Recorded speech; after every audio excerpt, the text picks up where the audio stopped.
The MARCIA week show. It's the MARCIA week show. From Barbados to Africa, voices unite. Educate minds, elevate sight. It's the MARCIA week show. It's the MARCIA week show. From Barbados to Africa, voices unite. Educate minds, elevate sight. It's the MARCIA week show. Talk truth, build roots, stories unfold. Motivate change, mobilize is the mode. That's the MR code. Hey!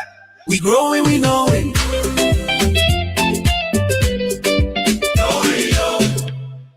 The MARCIA week show. It's the MARCIA week show. From Barbados to Africa, voices unite. Educate minds, elevate sight. It's the MARCIA week show. It's the MARCIA week show. From Barbados to Africa, voices unite. Educate minds, elevate sight. It's the MARCIA week show. Talk truth, build roots, stories unfold. Motivate change, mobilize is the mode. That's the MR code. Hey! We growing, we know it.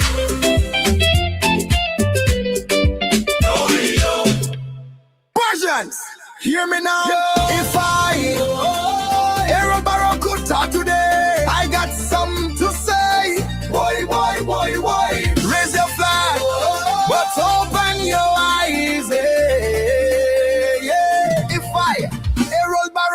To speak today, what I see would break my heart away. Nothing changed, just a mirror frame, same corruption, just a brand new name. My people, I'm sad to say, you reaping all you sow today. The pride and industry fade away, and now we fighting to find we way. Life are two extremes, I tell you so. Hope and hunger, high and low. Poverty mixing with champagne flow, but poor man still can't grow. Suffering and celebrating, starving while them still partaking. Nations rise, time to break that spell. Stop showing contempt for yourself.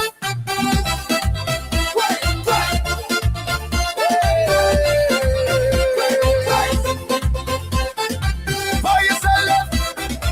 For yourself.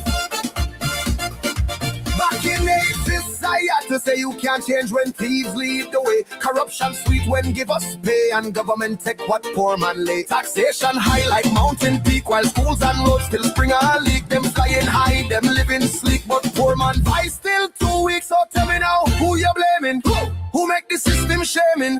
Them raise the dead, destroy the cane. No migration needs the pain. You be leaders like the clay, and now me are playing God today. Talking sweet but turn away from the people who make she laugh, she bend and smile she wear like she care, but she can't share. You think she love, you think she fair, or she trying to run you from here? Errol watching from up above. Virgins where the unity and love we used to build, we used to fight. Now we just beg and say alright. Let we rise again, take back pride, build Barbados from inside. And I, Errol, gone back to sleep again. Errol, but I pray next time I wake, my people go rise, rise, I say. Bim Shar still alive.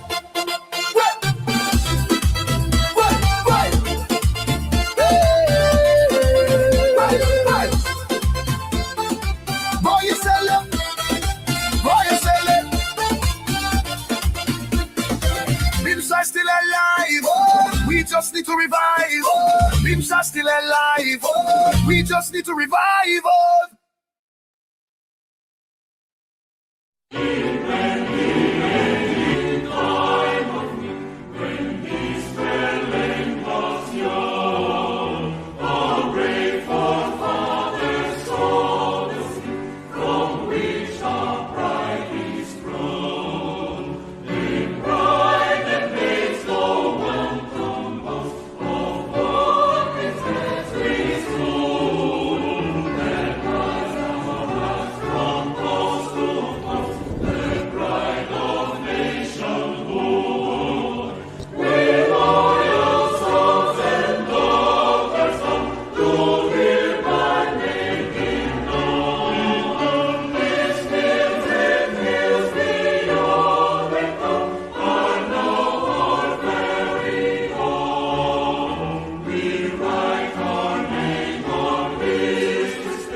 Ladies and gentlemen, good evening, boys and girls, and welcome to the MARCIA Show. We're coming to you live from Barbados. This is the national flag of Barbados, and you just heard the national anthem of Barbados. It's a pleasure for us to join you in your homes tonight, the MARCIA Show, where we do Emma, educate, motivate, mobilize, agitate, all right here on the MARCIA Show. And tonight we have a great show lined up for you, everybody. We are talking to you about something that is going to be happening in Greenland, St. Andrew. It's a new data center, you all. We want to know who owns it. Who regulates it? How will citizens' data be protected? And most importantly, is the Cybercrime Bill coming back?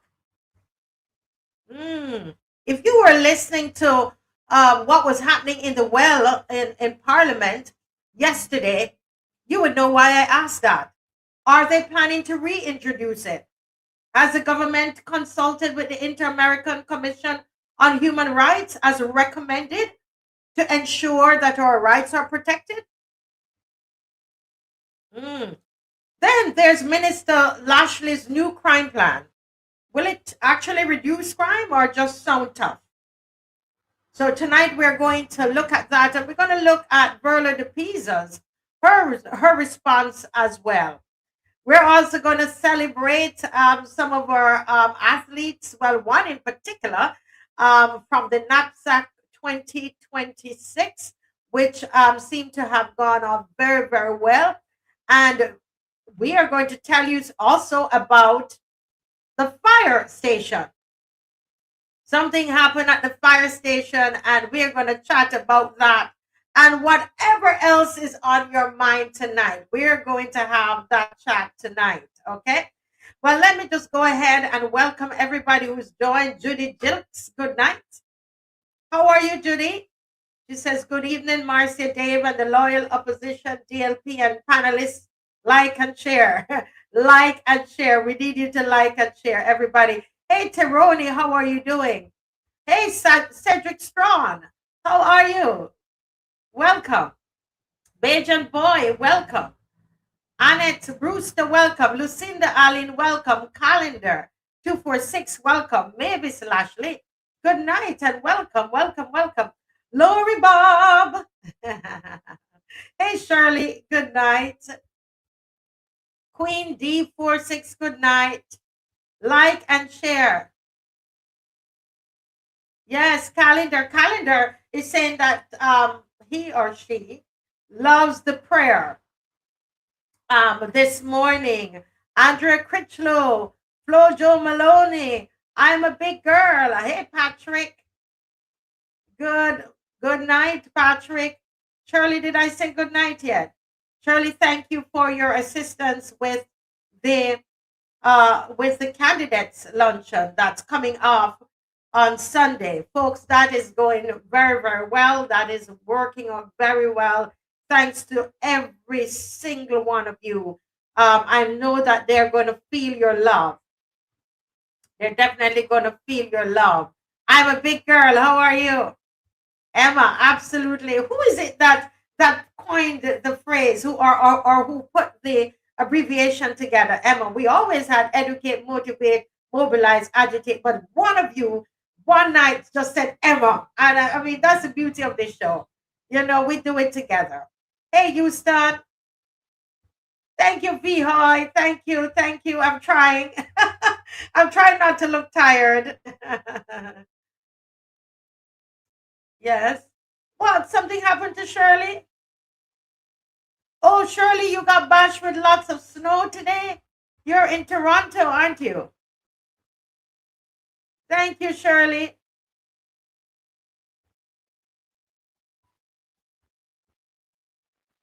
Yeah, somebody says I've already liked and shared. Sugarcane King, hey, good evening. Sherry Johnson, good evening. Celia Mason, good evening. Teroni, did I say good evening to you already? I don't remember. Okay. Wonderful, wonderful, wonderful, wonderful. Before I go on any further, folks, you know what is happening this weekend. This weekend is a big weekend. If you're not attending, we're going to okay, it's I am a big girl that coined the term. I'm a big girl. Okay. Okay. Kudos to I'm a big girl. Listen, folks, this is your show. This is your show. As you know, all the topics that you send to me, I go ahead and I research and I try my best to bring them to you. It's really your show. And it's a pleasure. It's really a pleasure to serve every single one of you that's on. CC Parker, how are you? Yes, yes, yes, yes, yes, yes. Wonderful, wonderful. Now, folks, this weekend on Sunday, something special is going to happen on Sunday. On Sunday, the loyal opposition, we are, we're people of action. We're people of action. And so we've raised enough money to do an appreciation for all the candidates of the DLP. And we chose the DLP for a reason. And you just have to check social media and you will see. I mean, they don't let up of the DLP.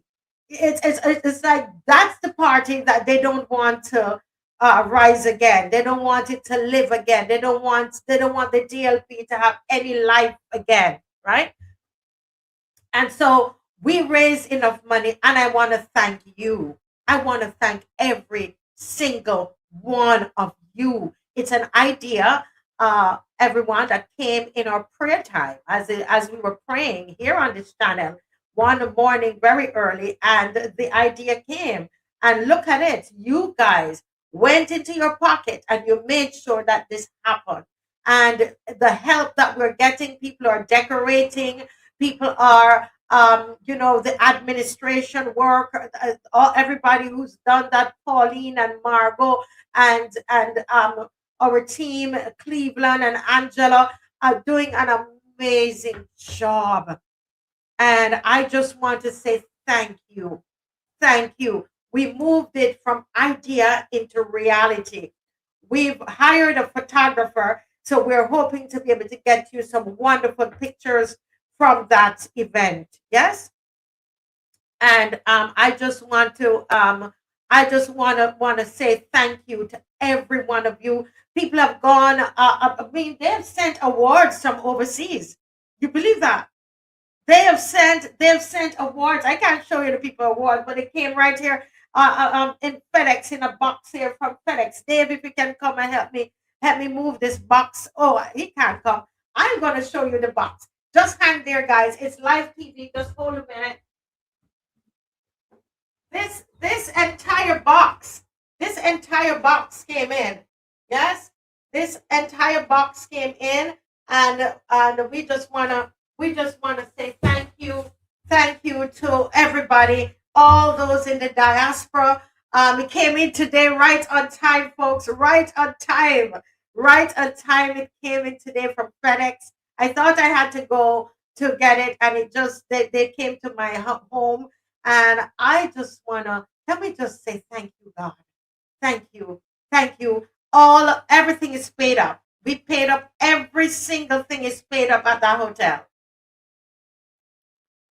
That's the power of community. it was a thought, and then we moved it into reality. And that's what I want to say to us tonight about what we do as citizens. As citizens, we are those citizens. We are those that are not going to sit down. Yes, we are breaking the culture of silence, aren't we? And we're speaking. We're speaking with our talent. You should see how talented the people are that are on the team. Their commitment to excellence. Most of these are retirees, you know. They're home and they're putting, they're not just people who pray or just put their money, but you know what? They're going down to check on the hotel. They're decorating the hotel. They are communicating with the hotel. They're calling the people. They're collecting money. And oh my goodness, somebody said, we are the best hamburger helpers. And can I tell you, every time when I feel like I want to give up, and it happens, then I come on the show or I interact with the people and it's over. I'm back up again, you know, and I want a night. I would love a night that we come on here and we just honor people that have given, you know, so much to this cause. Hoy is one of those. Don't kill me, Hoy, but I have to mention it. Hoy is one of those people who've given so much. Michelle, Sue, and her husband from the Diaspora.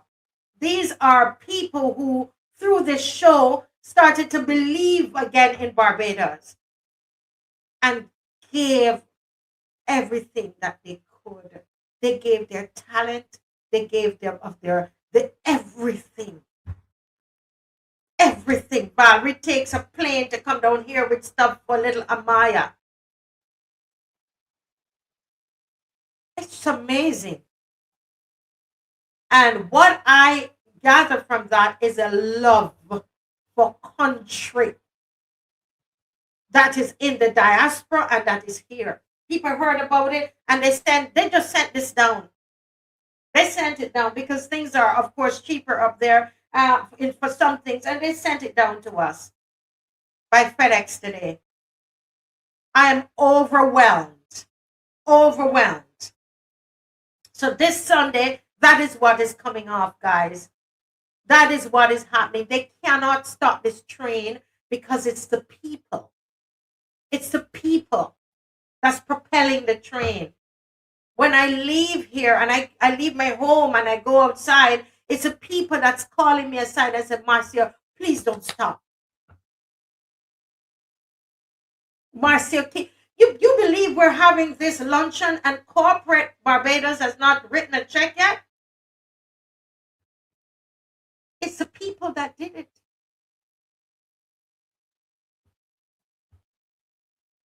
We have the power. That's it, Adrian. That's it, Adrian. If you get nothing, if the Marcia Week show is the end today, tonight is the last show, I would love for Barbados to have this as a takeaway. The people have the power. The people united can do so much.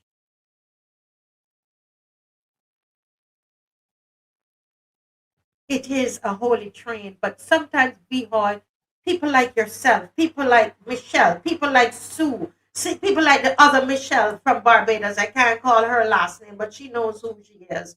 People get discouraged.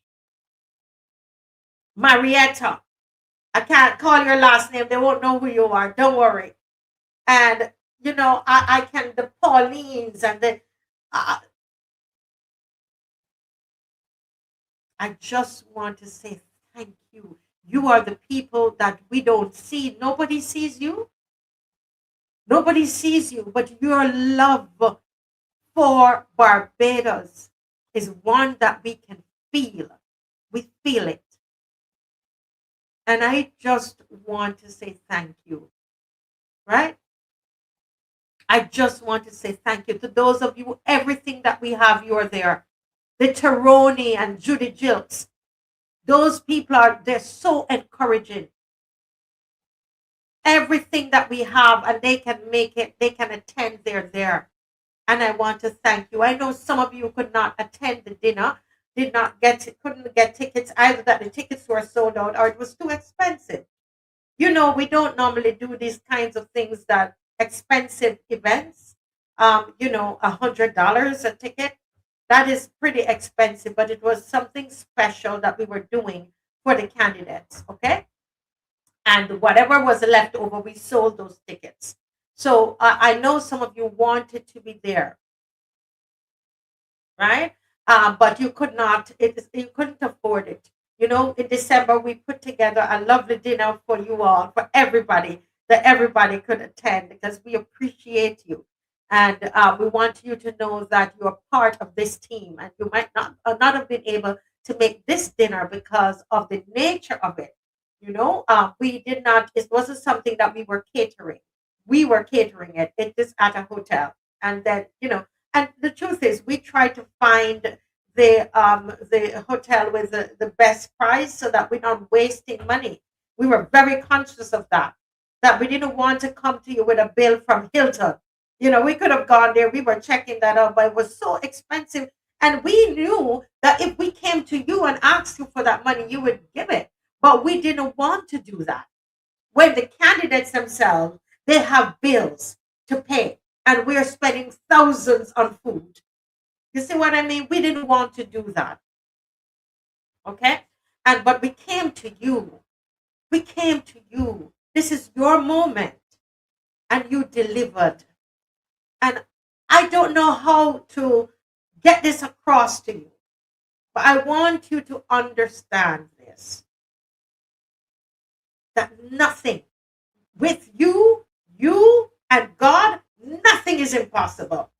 Nothing. Don't throw your hands up in the air and you say, well, we can't do anything anymore. No, it's not true. One of the things that helps me to get through since the election is that this is a continuum. The election is one peg. It's like you're going up on a ladder, and it's one rung on the ladder. We keep moving.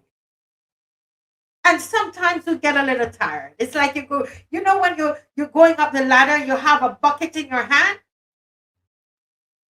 and you're going up the ladder, and you reach probably the fourth step, and you get a little tired. And you know what? My husband always says, sometimes you've got to put it down a little bit. Dave always says that. For years, he says, Marcia, sometimes you got to put down that glass a bit, or put down what you have in your hand, carrying a little bit. That's okay. And you might wipe your brow a little bit, or wipe a tear away because you're tired and you might feel a little frustrated. That's what the election was for a lot of people, a lot of us. But we then you wipe the brow, you wipe the tear, and somebody come and encourage you and give you a glass of water to drink. And then you pick that bucket up again. And you walk up, and you might get to the sixth ladder, and you look up and you see, my goodness, I have to go all the way. And you get angry. You might get even angry now. All kinds of emotions. But the point is that you keep going. You keep going. There's something Corey Greenwich said when he came on that was quite encouraging. He said, but guys, this is only 7 years they've been in power. It seems like it's a long time, right? It seems like it's a long time, but don't give up. Don't give up. You feel that way? That's okay. Own it. Own it. Yeah? You own it. Yeah, you feel that way. That's the way you feel. That's the way you feel. Some of you watching it at the show, and you don't even want to watch the show anymore. You say, I'm not watching that show anymore. I am tired. I've given up. Some of you overseas, you said, I'm not giving to Barbados nothing more. I'm not giving a cent more to Barbados. Let them suffer.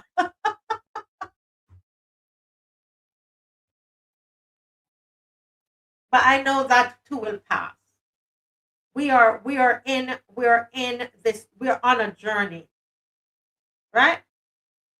We are on a journey,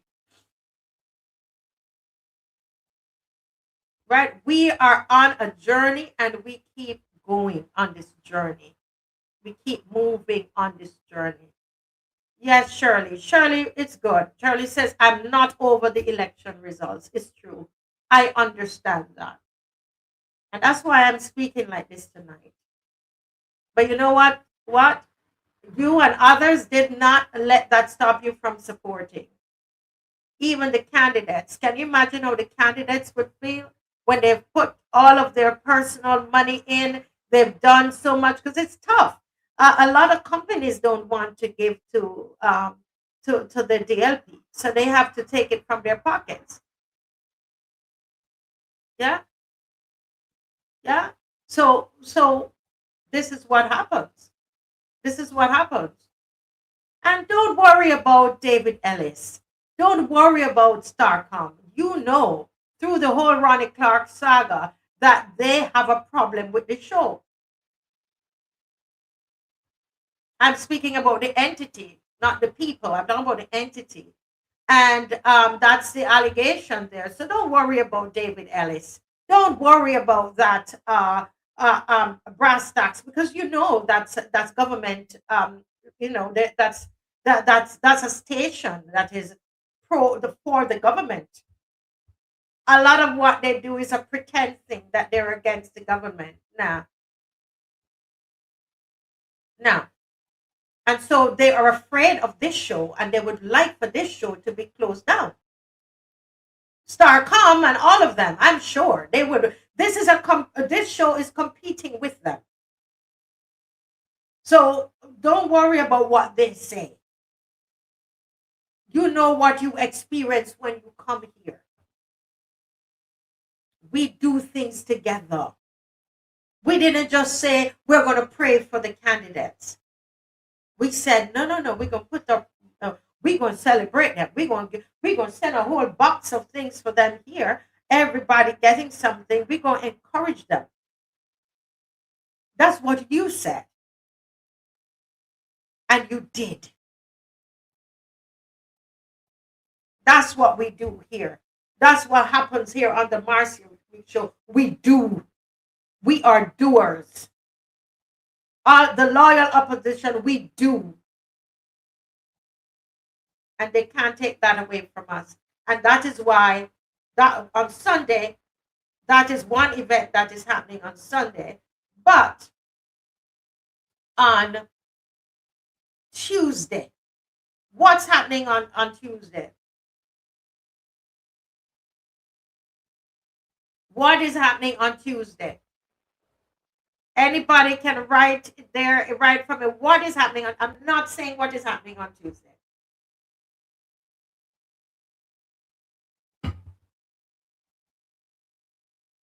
How many of you still have your the MARCIA Week show mug? Everybody who came, I think everybody who came to the dinner got one and got a book. You still have your MARCIA Week show? Listen, we share with each other on the show. That's the beauty of what we do. We're not no regular media. We're family. Yes.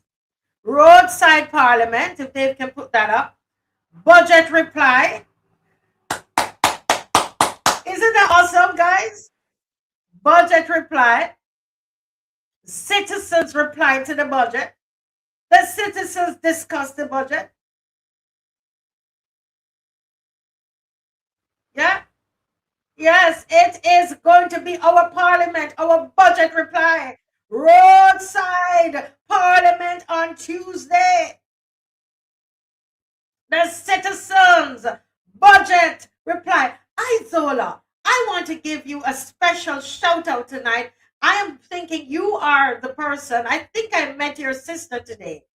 If that's true, all you've got to say is yes. I want to give you a special shout out today. Thank you for watching and for what this show means to you. Thank you so much. I was told that it's such an encouragement for you at this time.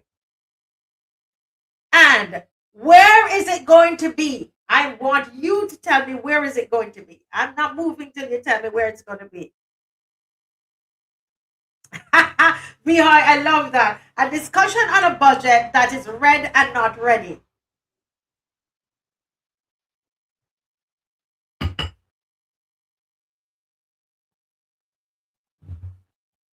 Yes, it is. I want the right name. George Street. It's a George Street Auditorium.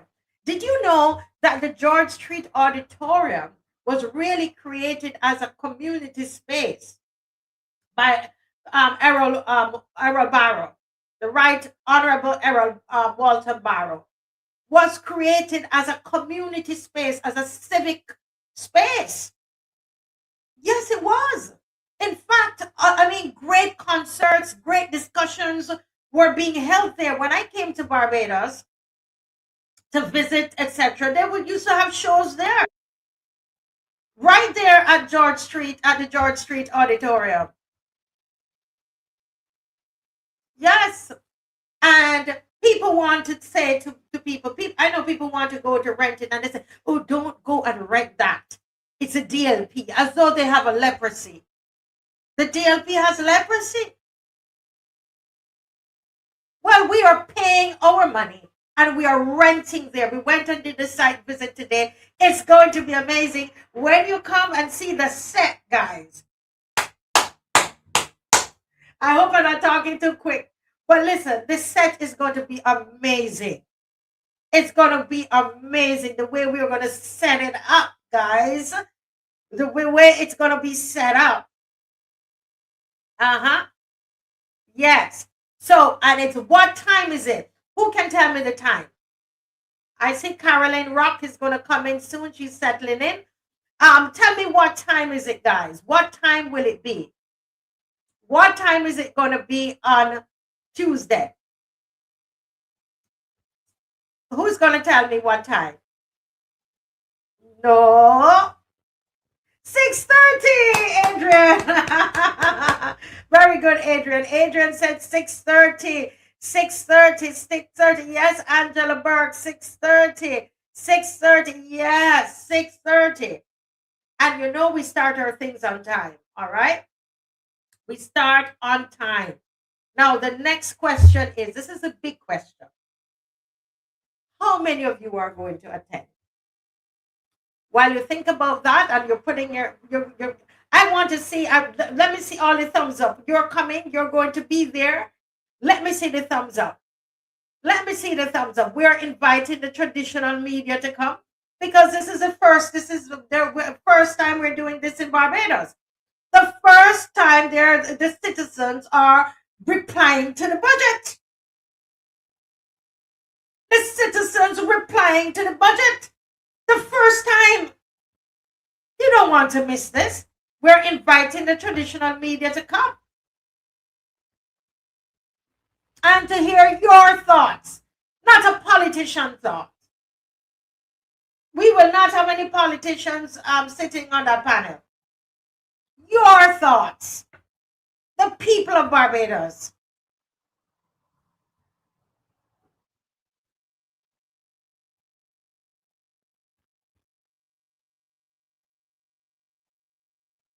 You see? So, folks, we have asked there is a bar and restaurant there to provide, to have some light refreshments to everybody. It's going to be, I know he told me that, of course, you're going to have fish cakes, you have chicken, you have burgers, all of that will be there. All kinds of drinks will be there as well, that you can purchase, right? Right? So you can purchase all of those items there. If you're leaving work and you are, you don't want to go home, there will be food there, for good, reasonable priced. I wish I was so wealthy that I could just have a meal for everybody. One of these days we're going to be able to do that so that you can come and you can be refreshed. Yes? You can be refreshed. You don't have to think about that. You come, you get your meal, and then you go right into the auditorium. Wouldn't that be great? But this time around, you will have to pay for your meal. All right. We don't have that to do. Okay. Oh, VR says she's going to be off from work. So, folks, come on down. Come on down. Get the word out. When you see the flyer going around, tell somebody about it. Don't come by yourself. Bring your neighbor. Okay? Let me bring in Miss Caroline Rock. A lot of people see Miss Rock on the prayer sessions, and Miss Rock is a regular Barbadian like you and I. She is a counseling, however, she's a counseling psychologist. Yeah. She's actually, can you believe that? She is a psychologist, and she's also studied sociology. And she's going to be joining us right here tonight. Let me welcome her. Good night. Oh, wow. This is not your prayer outfit. Good night, Marcia. Good night, loyal opposition. Good night, good night, good night. Thanks for having me tonight. It's a joy. It's a really, really a joy. And you look amazing. You look lovely. Thank you. Yes. Okay, I'm sorry. They're talking to me that they can't. Somebody said they can't attend because they're on sick leave. Well, how important do you think this event is, Mrs. Rock? This event where we're saying to the citizens, this is your budget reply. Never been done in the history of Barbados. What's your thoughts? What are your thoughts on that? What do you say to citizens tonight? I would say to the citizens, well, it is time for us to stand up and to represent ourselves. There's no physical opposition presence in the parliament, and therefore we as the people, actually the budget is for the people. And therefore, if we don't have anyone to reply on our behalf, we are more than equipped, we are more than qualified to reply on the behalf of the citizens. And the more of us, we usually say the more the merrier. Yes. So some kind of results will be there. You really get the real feeling of the people of Barbados, because this is now the citizens replying. Yes, wonderful. And what we want to tell them is that, Mrs. Rock, you're going to be one of those citizens replying to the budget, and I know you're preparing. and tell us all about that. How do you feel? I mean, you're going to be one of those on the panel. Yes, Marcia, I'm excited. I am excited. Can you imagine getting the opportunity to reply to a budget? That's enough excitement for you. But I'm humbled also to get the opportunity to represent and to speak on behalf of the families, and to really represent persons and to allow people to get get a feel of what people are going through, what people are seeing from the heart. This is real. This is real. And I'm excited to, represent persons. And you're coming all the way from St. Lucie to do this, right? Of course. St. Lucie, the best parish in the island. You're going to start a war on here. You're going to start a war on here. That's a fact. That's a fact. No need for words. Oh my lordy, oh my lordy. And if you're coming from St. Lucie, I'm coming from St. Philip, you're going to tell me that those in Bridgetown, those in St. Michael, and those surrounding areas can't come out to the event? Marcia, they're going to come. They're going to come when they realize, this is the first of this kind of event. This is the first time we've had the citizens replying to a budget. It's the first time. Usually you have some form of opposition in there, or some scholar, some noted person that people are familiar with replying. But this is the first time the citizens are actually replying. So Yes. the other citizens will come out. Yes, yes. Let me just ask, there's a seem to be a technical issue here. Guys, are you hearing or is the video lagging? Somebody's saying they think the video is lagging. Can you let us know what is happening? Anybody out there, can you just let us know? Is the video lagging for you? Is there a problem with the sound?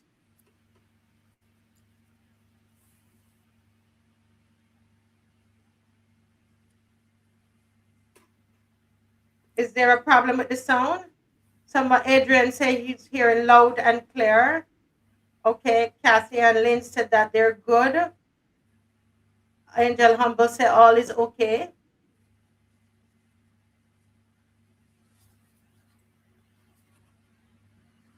Yeah. Okay, they're hearing. Okay. All right. Now, what I want to do tonight, I'm going to send something to Dave. This is so beautiful, Miss Rock. Someone just sent me a video, like hot off the press, of this little boy, and he is the, I think it's a nephew.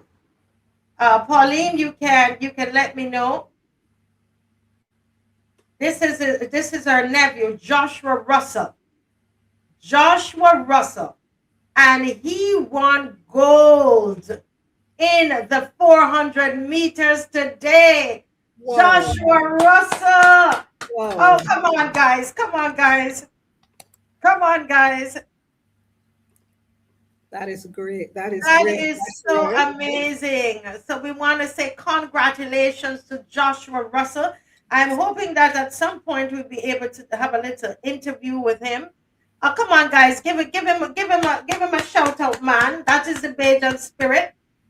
He did. I think he was placed 4th in the 200 meters. Yes, 4th in the 200 meters. But he came in. He got that gold medal in the 400 meters. 400 meters is a big thing. You're not to be a distance runner. Did you used to do track and field? My son. Yes, he used to do track and field. He ran for Carifta as well. So yes, I am familiar. I'm familiar with being there and cheering them on and being at the meets and everything else. I know how it goes and how much they put into it. Yes. Well, yeah. My son too. I had a son, one of my sons, who was very good with athletics and high jumping. Actually, at knapsack, he held the what you call it, the record in the country for a little while. Yes. So I'm really into this kind of thing. But let's watch it. Let's watch it together. Go ahead, Dave.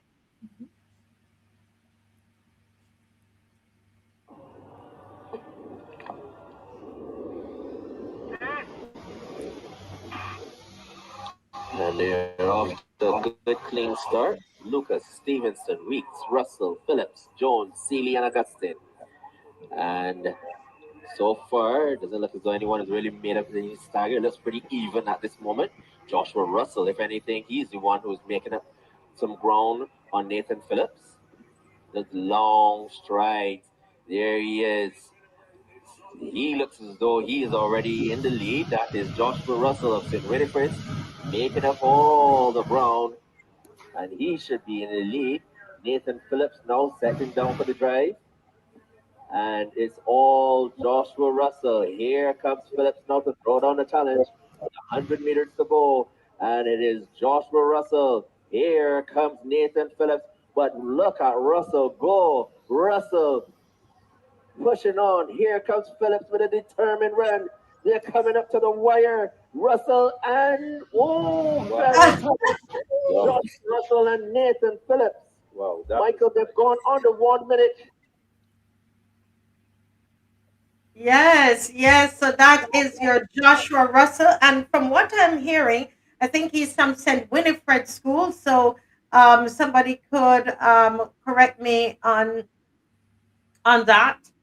Yeah, but St. Winifred School. And as we get more, if you have a relative that who is in knapsack or BSAC, and you want us to look out for them, please let us know. Please let us know. We're hoping that the Marcia Week show can be at BSAC next week. We're hoping that that can done. Well done, very well done. We are so proud of our children. Because when we hear of what's happening in schools, some of the horrible things. We were praying for children today on the prayer, and when you see something like this, having, you were one of those praying for the children this morning, and you see something like this. What's going through your mind? Marcia, it brought back memories, real memories of being in the stands and jumping and shouting and encouraging the children, and the children looking for you. Why is, why is they were there? But one of the things that I also liked about the whole sporting activity was Yes. it keep the children focused. There would be times they will go to the stadium for practice, and they Hmm. would have different meets. And they were focused, and they would also know that, look, I have to make sure I do well in my schoolwork because I want Yes. because I want to go and go to athletics and run.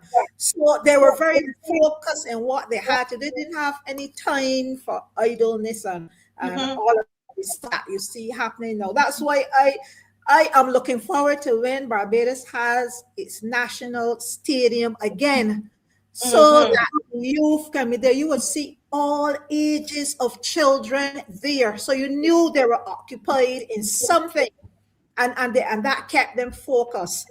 And I look forward to when the national stadium is completed. Youth can once more, focus and get involved in athletics and have something to do to keep them from being idle and getting into trouble. Yes, yes. I think athletics is a very, very good way to deal with a lot of what's happening in terms of the crime, etc. And we're going to go, right into crime. We're going to talk about that a little bit. We've done so much of that on the show. But before we do that, I just want to also say that we know that the government is watching the show, that they watch the show. And one of the ways that we know is that, well, I don't know if you were watching the other night, Carolyn, when we spoke about the fire station. Dave, do you have those bathrooms that were leaking? How many of you remembered the leaking bathrooms at the fire station? Who remember that? Who remember that?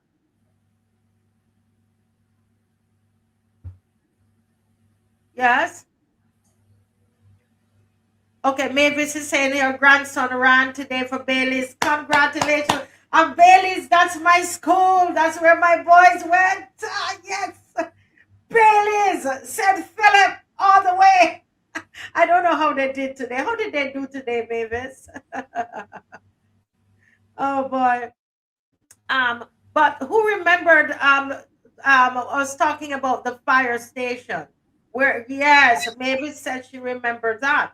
Let's just play that again, Dave. The leaking bathrooms. Play this, guys. Play this, Dave.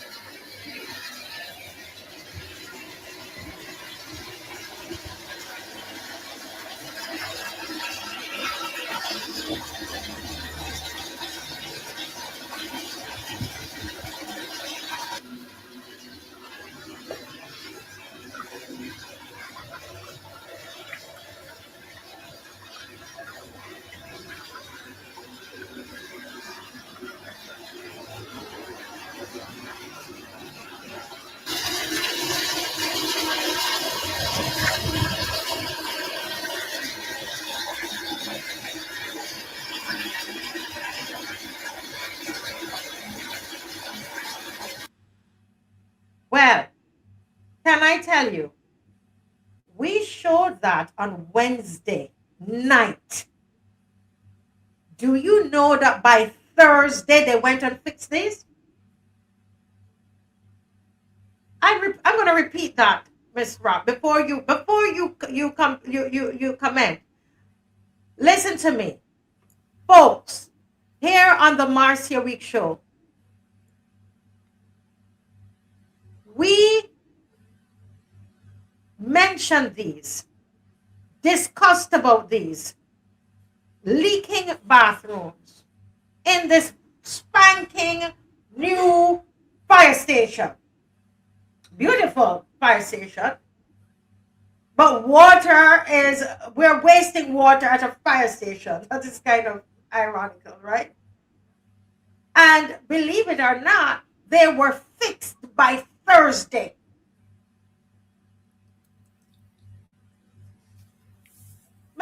Miss Rock, what are what's your comment on this? Marcia, I saw the show on Wednesday night, and the first thought that came to my head is that come tomorrow, Thursday, these toilets are going to be fixed, because any wise person would run and ensure that these toilets are fixed.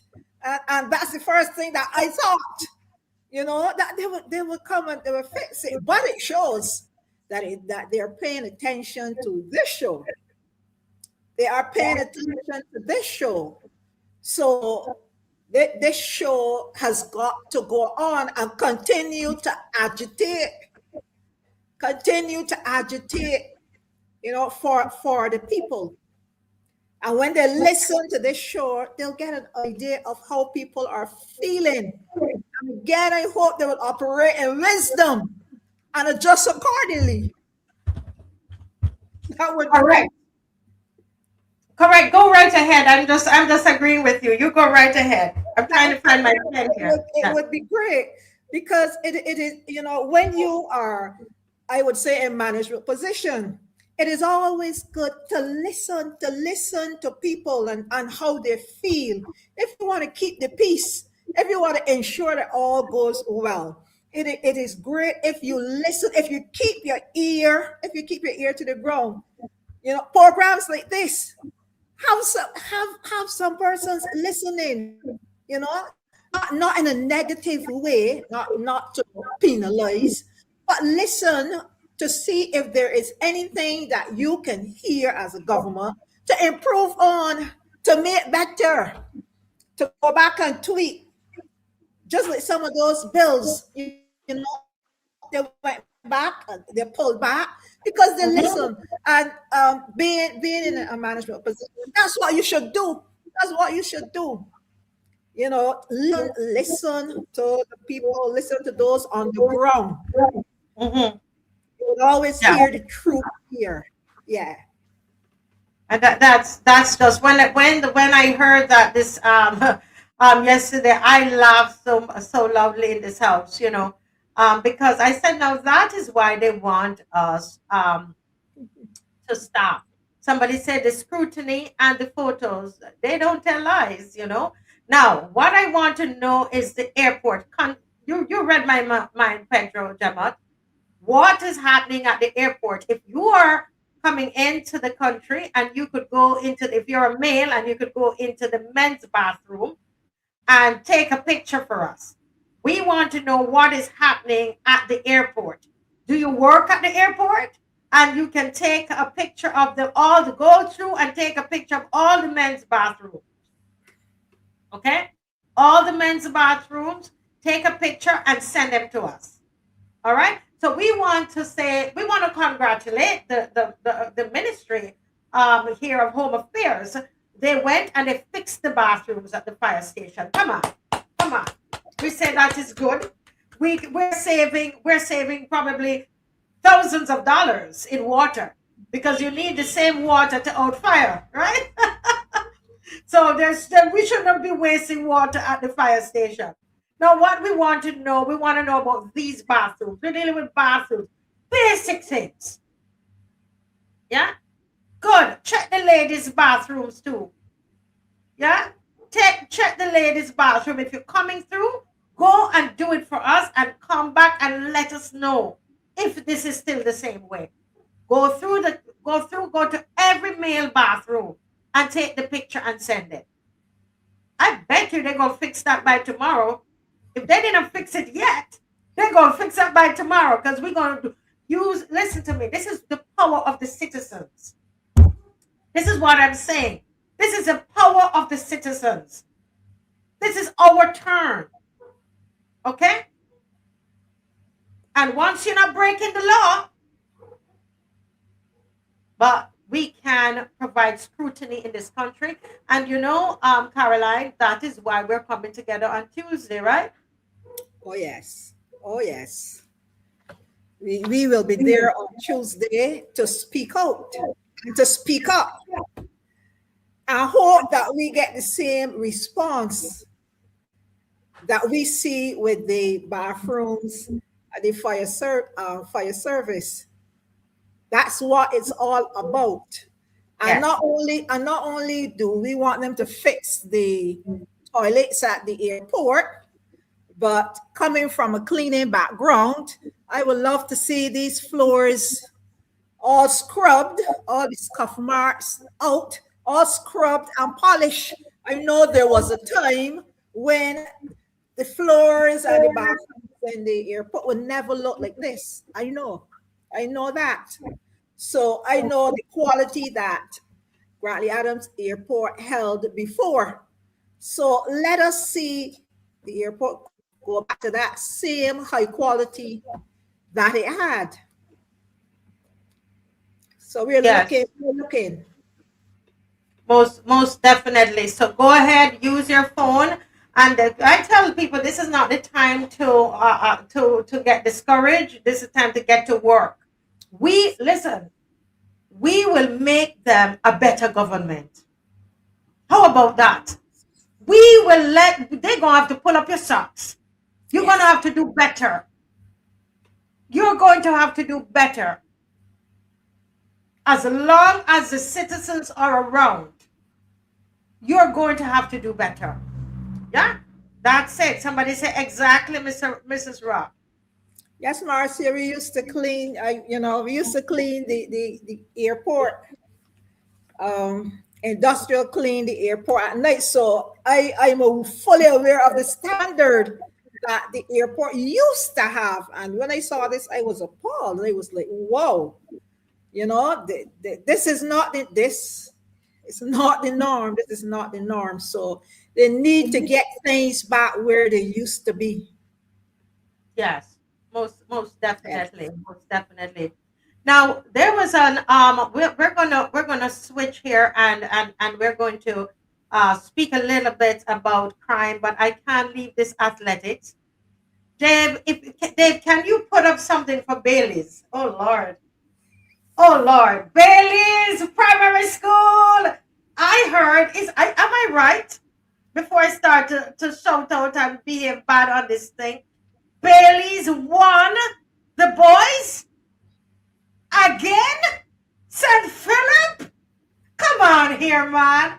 Come on here, Lord of mercy. Come on here. St. Philip. I mean, it's the best parish, in the entire Barbados. We know that. You know that, Mr. Marcia, don't go there. Don't go there. Listen, your kids, you see, the St. Lucie kids cannot do it. We don't have the water to drink. The bad water will slow down the people. They cannot resilient, Marcia. We are resilient. We are a resilient people. Can you imagine getting that water for all of these years and we are still here? But you can't win a championship. We never hear you win anything. I'm not receiving that. Not receiving that, Marcia. No. Today is your turn. Tomorrow is someone else's. And we will get our turn as well. That trophy not leaving St. Philip. Does St. Philip come from? Never That say shows never. you're not leaving Bailey's school, okay? So just flow with it. Flow with it. Enjoy it. Enjoy it. Congratulations. It's your turn. I applaud you. Our turn will come. But you know, as you were saying, it's so good to see the children, you know, as they are, you know, using their gifts, they're using their talent. And as a psychologist, how important is this for our young people, our children, in terms of keeping them away from a life of crime, gang violence, you know, all of these kinds of things. So how important is that? While Dave puts up the Bailey's school sign. Go right ahead. What I would say about any kind of competition, competing allows you to see your capabilities.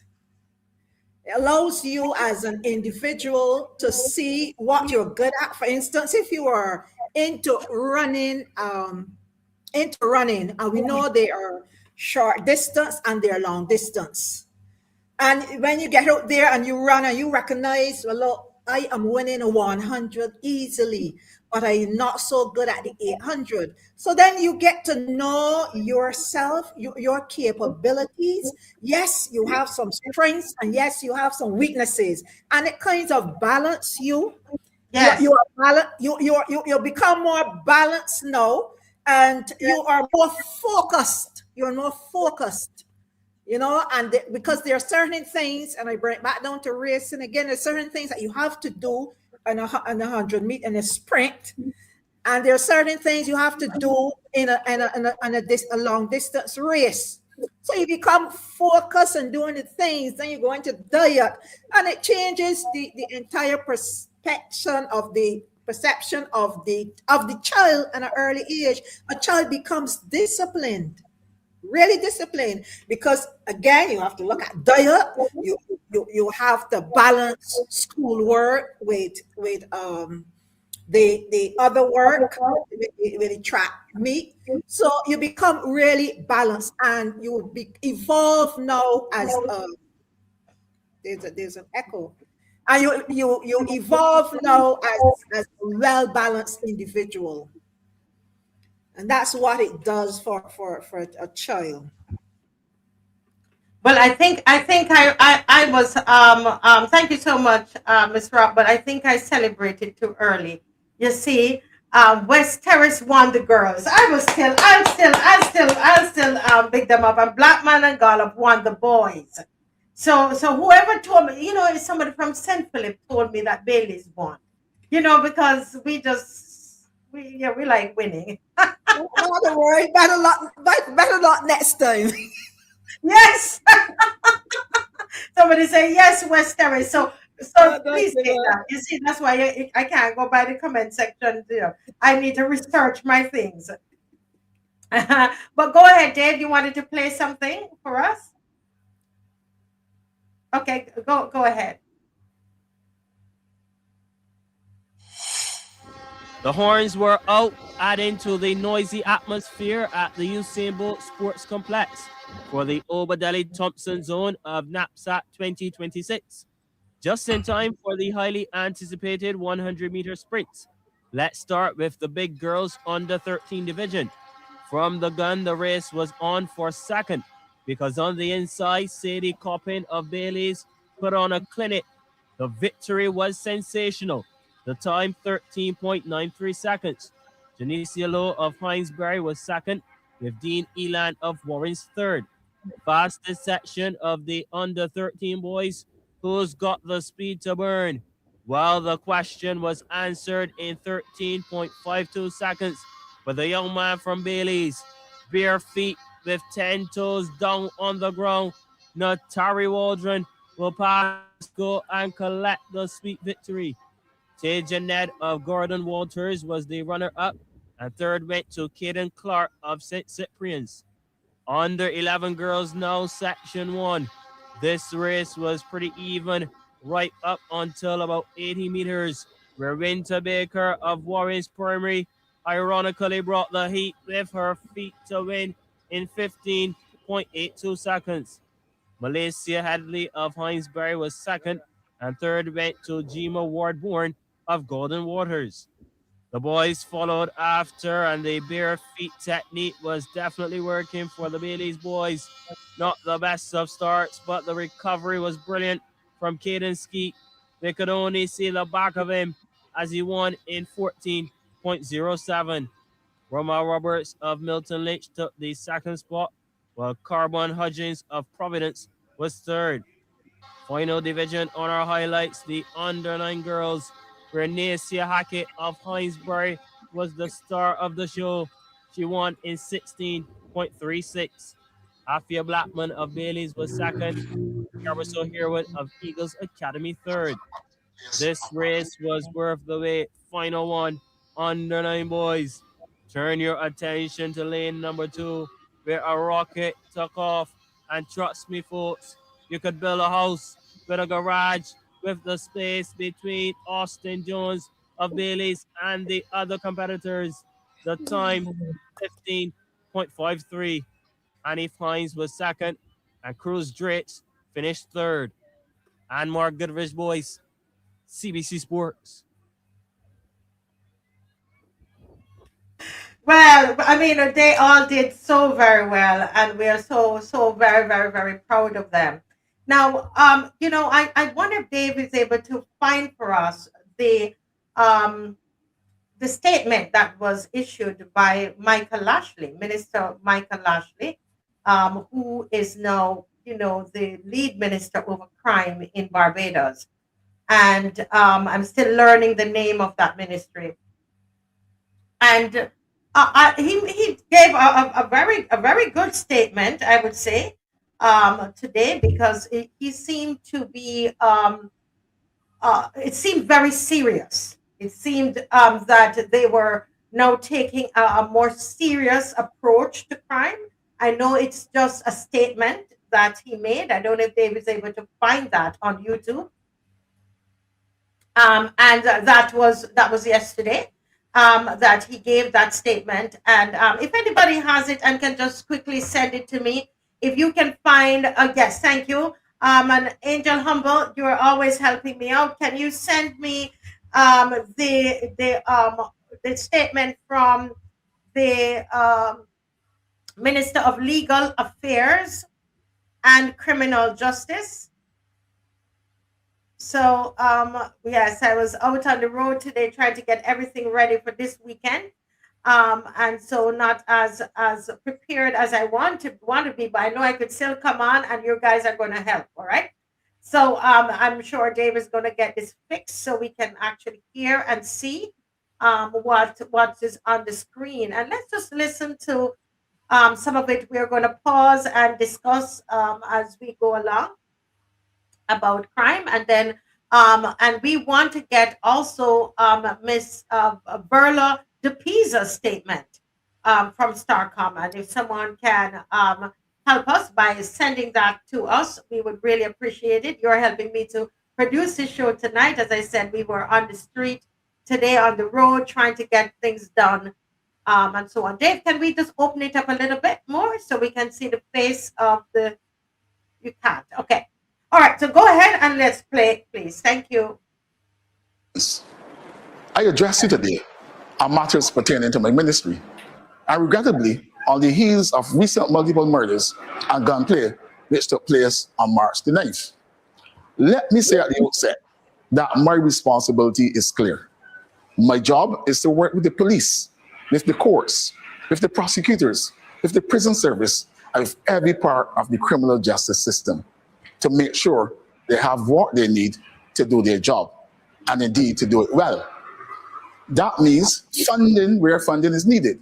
That means equipment where equipment is needed. That means policy reform. That means research. That means the change or introduction of new laws where new laws are required. And that means modernizing our systems so that our police service and the justice system are fit for the third decade of the 21st century, not resting on systems or practices and rules that were settled 50, 60, 70, or even 100 years ago. So let us be clear about rules. Operational matters are for the police. The minister does not run police operations from an office. The police must be allowed to do their work and to do it aggressively.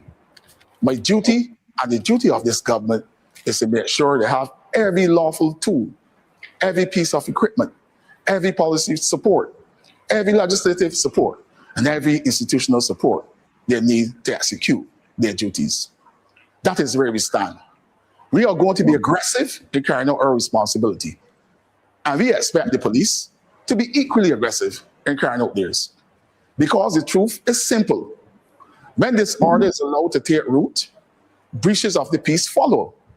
And when breaches of the peace follow, crime grows. And when crime grows, ordinary Barbadians become victims. We cannot accept that, and we will not accept that. This is why I will be working closely with my Prime Minister and my ministerial colleagues on building out an aggressive and modern crime prevention policy. Because if we are serious about fighting crime, then we must be serious about understanding crime. And let me say this too. Crime is not limited to any one age group, but we will be making a mistake if we did not focus on the part of prevention or prevention strategy for young people, especially those between 16 and 25. That is a crucial stage of life. And if we are serious about prevention, then we have to intervene early, reach them directly, give them support, direction and alternatives before negative influences take hold of them. And let us be honest about what we are seeing. In too many recent cases, mental health issues have been a factor. We are seeing irrational behavior. We are seeing dangerous obsessions. We are seeing substance abuse playing a major role. There are too many stories now of young people becoming addicted to pills, to Molly, and to what my colleague Adrian Ford will rightly describe as polydrug use, where people are using more than one drug at a time without any real understanding of what it's doing to their body and to their mind. Okay, Dave, we can and the violence that comes with it. We are still dealing with domestic violence, which remains a... Thank you, Dave. I think we get the essence of it, and what I have to, let me just first commend, say what I like about this speech. There is a seriousness, there is an urgency in his voice, in his tone, his choice of words. I think that this sounds like if it's carried out, that we could get something done. There is this, the strength, and he used the word aggression, that he wants the police to be aggressive, and his ministry is going to be aggressive. You get that they're on a mission. What are your thoughts, Ms. Rock? Marcia, when I heard this speech, I was impressed. I would say, yeah.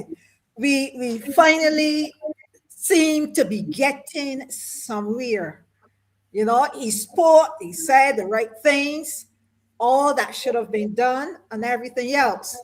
I will stick a pen there, but when I heard Verla, I had another opinion as well, but I would say here,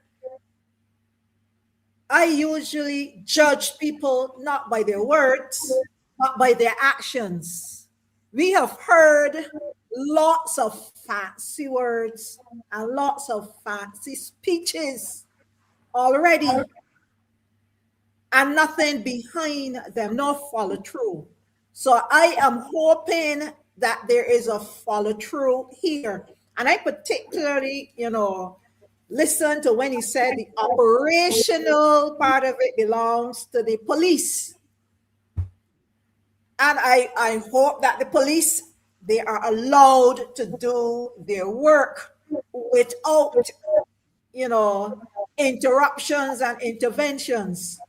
I hope that occurs. But yes, an excellent speech. You can see the urgency, and everything is there in his voice, and authorized, the authority is there.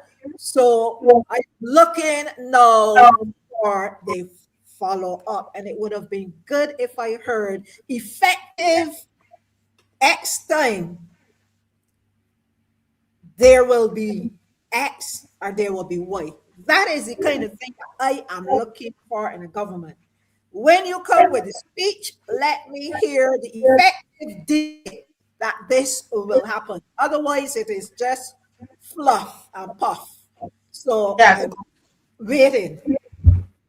Yes. I mean, VOA said something here, which is something I noted, that the urgency that he in his voice and the seriousness, which I'm thinking, I'm hearing that for the first time from that camp. Well, the first time we heard that was from Mr. Thorne.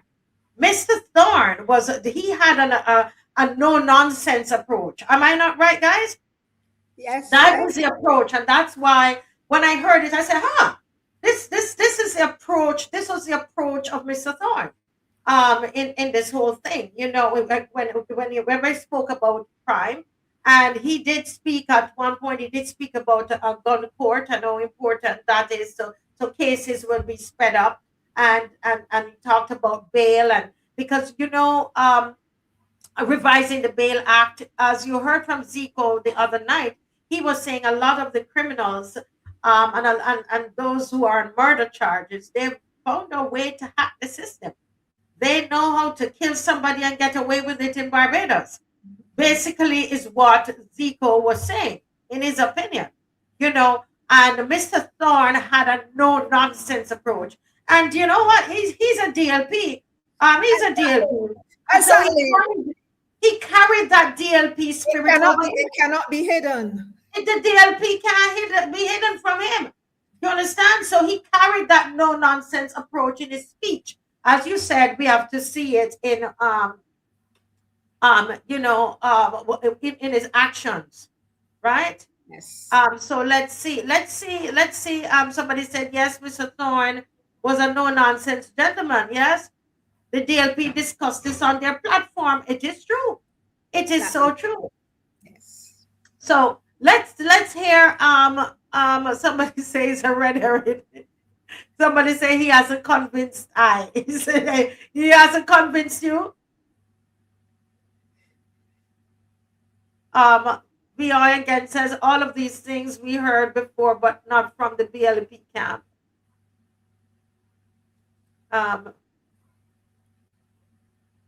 Okay.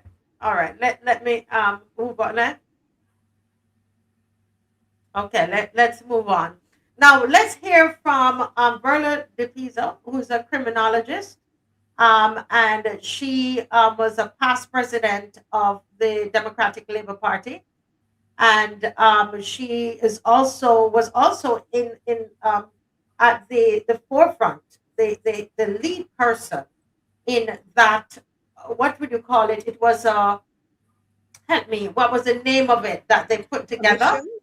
The commission, the crime commission. Thank you.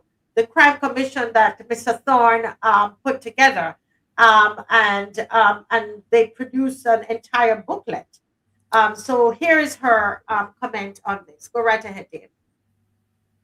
I endorse any crime prevention strategy that is undertaken by government, but caution that targeting the age group 16 to 25 will entirely miss the mark. Why do I say this? We already are seeing 16-year-olds involved in serious and violent crime up to and including murder. We watch daily the videos of teenagers engaged in social disorder. These suggest that the focus for crime prevention needs to be much earlier than this. My commission recommended intervention as early as primary school, and I suggest that government relooks this aspect of its strategy. Is there another one, Dave? Yeah, go right ahead. I am pleased that the government has abandoned its previous posturing that crime is not a political issue and has acknowledged its pivotal role in crime prevention. That having been said, I am disappointed that whilst voicing that substance abuse and mental health are critical factors in criminal activity, the government's focus is on setting up a gun court as opposed to re-establishing a drug treatment court. Interesting. Go right ahead, because this is your area. You're a psychologist, trained in sociology as well. This is your area. Go right ahead, Carolyn. I agree 100% with Ms. De Peiza. really and truly, Mr. Lashley has gone further into it and to cap things from that angle. But starting earlier, there needs to be an earliest as possible intervention. And I agree with her, even from in the primary schools. Marcia, it would be amazing if you would know the amount of children this is secondary school that I'm speaking about, who do not know the effects of these drugs on their bodies and on their brains, who cannot connect what the influence or the effects of the drug to the things that they are doing now. You will be amazed at the amount of children who do not know. And not only that, when you tell them, when you see the look on their faces, it is as if I knew this before, I would not have gotten into this. Our children need educating from as early as is possible. And I've seen children, when you tell them, when you teach them, and you educate them, and you give them the information, you have an entire different child. And then they want to know, what can I do? They'll come quietly, when no one else is there, and say, but ma'am, I'm going through this. I didn't know. Don't let the others know. What can I do? What can I do to help myself at this stage? And they really need the help, and they are willing to try. So I agree with Mr. Pete. We need to get them earlier. Educate them, let them know the effects, so that we can prevent what we are seeing in a later stage. Yes. And, for me, this is an issue that I really hope that we could all come together and pool the ideas together. The DLP did a wonderful job, tireless job in putting together an entire book, coming out of the Commission on Crime. They should be able to say, listen, let's work together on that. Let's work together on that. What do you have in this book? I would love to know if the probably they read it, which is why they're making these kinds of presentations and coming so forceful at it. Now, one of the things that we've heard in the Caribbean, and very controversial, and will be on here, because you're going to find people are a different spectrum on here. People are going to be yay or nay. But the death penalty. Here, the Prime Minister of Trinidad and Tobago is calling for the death penalty. And for some people, they say absolutely not.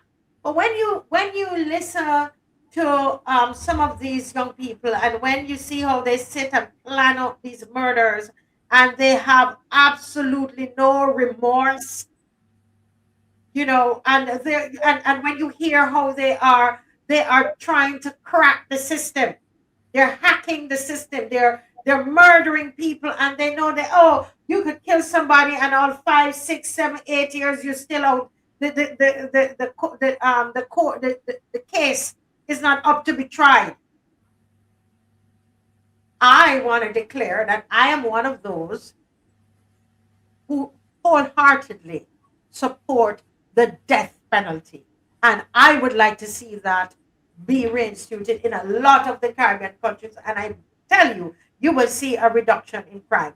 That is my view. How about you, Miss Psychologist? Marcia, there are times I agree with you, and I say, listen, let's have the death penalty. But then there are times I think, I get a little gracious and say, okay, when you really look at some of these people who are out there killing, and sometimes when you get the background and when you hear where they have come from and how they have gotten where they are, sometimes then you become more sympathetic with the individual, because there are some people who are so angry because of things they may have gone through consistently, things they would have seen, lack of certain privileges in life. And we see the end product of the individual. But when you get to know, when you really sit and speak with that person, and you get to understand where they are coming from, you tend to see the person more so than the act that they did. You tend to look at the person. So I would say, in my opinion, you know what? Yes, for every action, there is a consequence. You're not going to go back there in society. Full stop. If you you have to pay the penalty. You're not going to go back in society. I will not go as far as say, well, look, let's get rid of you. But I would say I'll give you life, and life without parole. You're not coming back. You're not behaving good and getting years taken off. No. You've taken a life, you've deliberately done it, and you have to pay the consequences of it, in spite of why and how and whatever. But you have to pay for it. But I agree with stiff the penalty. I don't think anyone should kill someone deliberately and it is proven and they admit to it, and be allowed to be back out there in society. No. There must be some type of deterrent for such acts. Yeah. I mean, as I said, we're each entitled to our own opinions on this. As you can see, the chat people are split on it, but I am one who believe in it. I believe that people need to know that if I take this life, my life is going to be taken. There has to be something there. And as somebody says, not just a deterrent, but it's also punishment. Because you would have taken blood, you spill the blood of somebody, and you expect to walk free, or you expect to be living in a jail, as you're saying, for life. I mean, even that, I think that those two can go together. More life imprisonment and more death penalty. Kill some of them too. I think that you need to, because there are some cases that you probably, when they look at the background, the situation, then they can determine what is life imprisonment and then what is death penalty. Now you have advocates don't even want life imprisonment for these people, and they are going about terrorizing society. I don't know, Dave, if you can find Kamala Passar. There is there is a headline. If we just search online, you will be able to see. And, somebody says the death penalty should be applied when the evidence is sure. Well, and that's why you need, strong, the legal side of things to be strong. And as these court cases come up, BI says, I don't support the death penalty. Marcia, it should be strong. It should be strong and fear. And fear, yes, and fear. Somebody says, why should they sit in jail? And no way. I'm telling you, these young people, they've already figured this thing out. They have figured it out, and they don't care. You pull that trigger and you kill somebody, you will be killed. I believe that it will stop them. They're going to stop and think twice about it. Pull the trigger. You kill that person, it's either that or you're going to be in jail for the rest of your life. And when you kill somebody, I don't believe that you should be be spending 8 years, 6 years before the court case comes up. So you're enjoying yourself out here. We saw in Barbados someone, a young man, he killed one person, he went out on bail, kill another one, he went out on bail, and kill a third person. They got the system down. They got it hacked. Marcia, it is like the face of this person there. We can't even see her face. Yeah, go ahead. It is like some of these people have been brainwashed for so long. They've started in their youth. Their brains are destroyed with the substances, and then there are adults brainwashing them and making them think that it is something special. It is something to go after. You take this one for us. You are young, and they're telling them, they're sitting them and telling them, okay, you are now say 17, 18 years old. If you do this, you're going to be back. You're going to get this amount of years, and you're going to be back out, and you're going to still be young. And I'm going to take care of your mother and your family whilst you are in there. And they see it as something glamorous because their brains are not functioning the way they ought to function. They cannot reason. They're not able to reason. And therefore, anything that somebody tells them, they go with, and they carry out these acts. And I would wish that instigators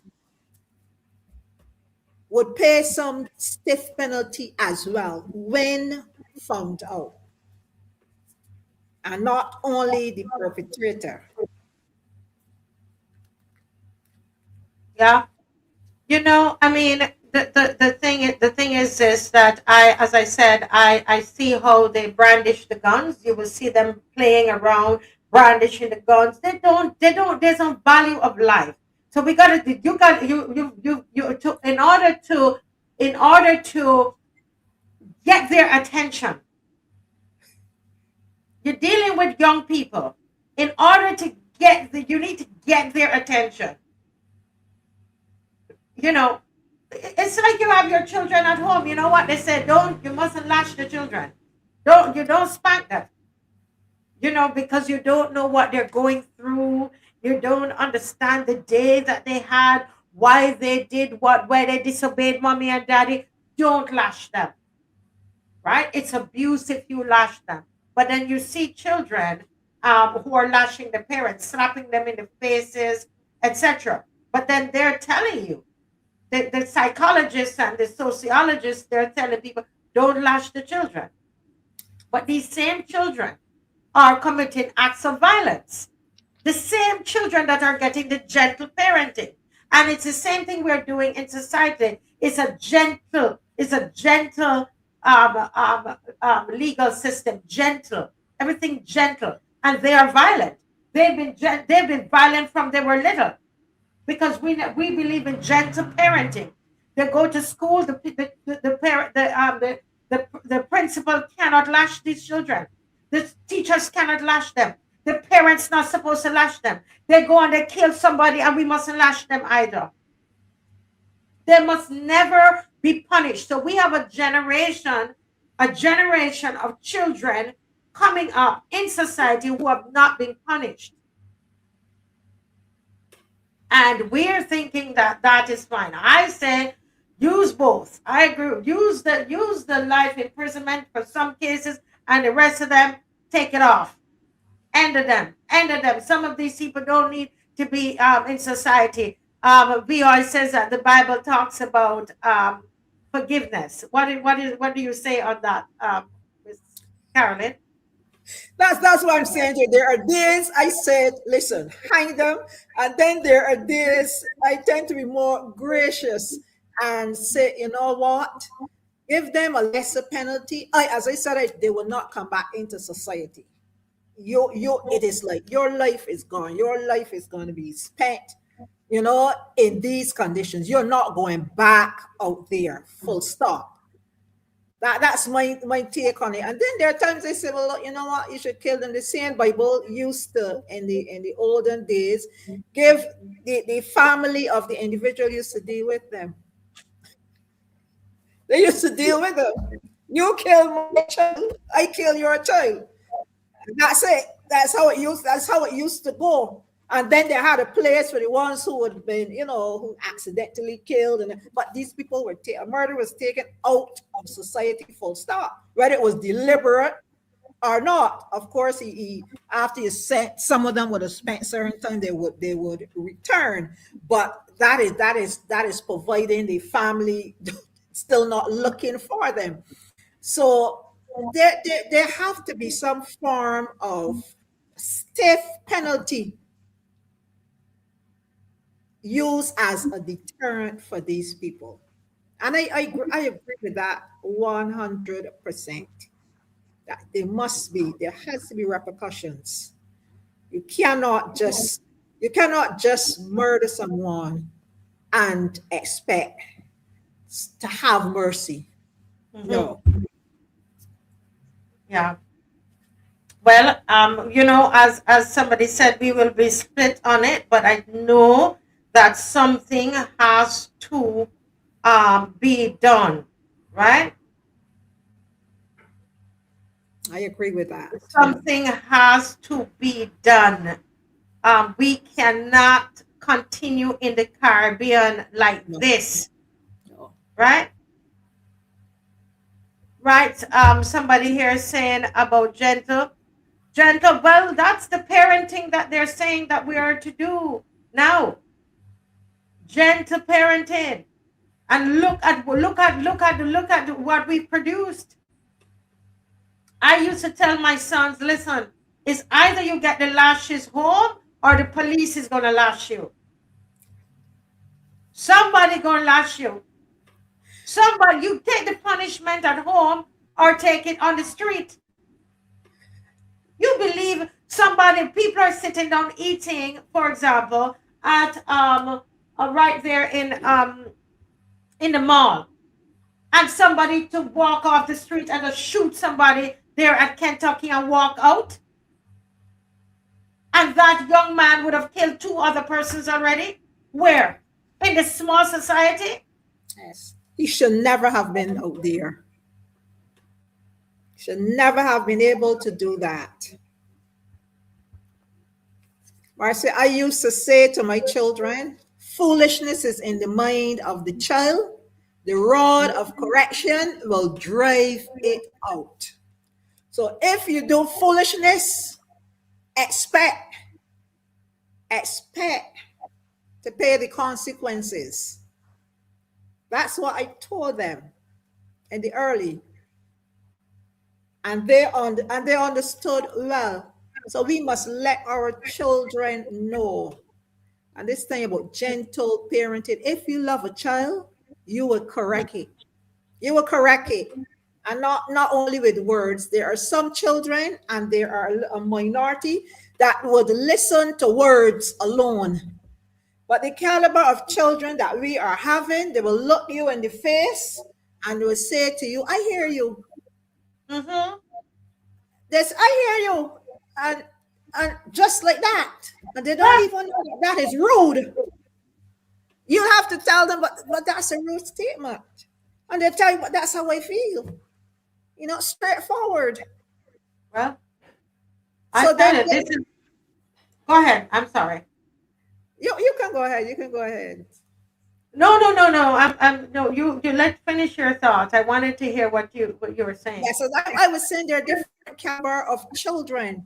There are some that you can speak sternly to, and that drives the fear in them. Yes. You just have to look at them, and they would behave. But then there are some that you have to go further. You have to go further. And they have to feel it. And I will tell you, Marcia, there are some now that you would get in trouble with them because you would give them lashes and they will not change. Those are the ones you may have to punish.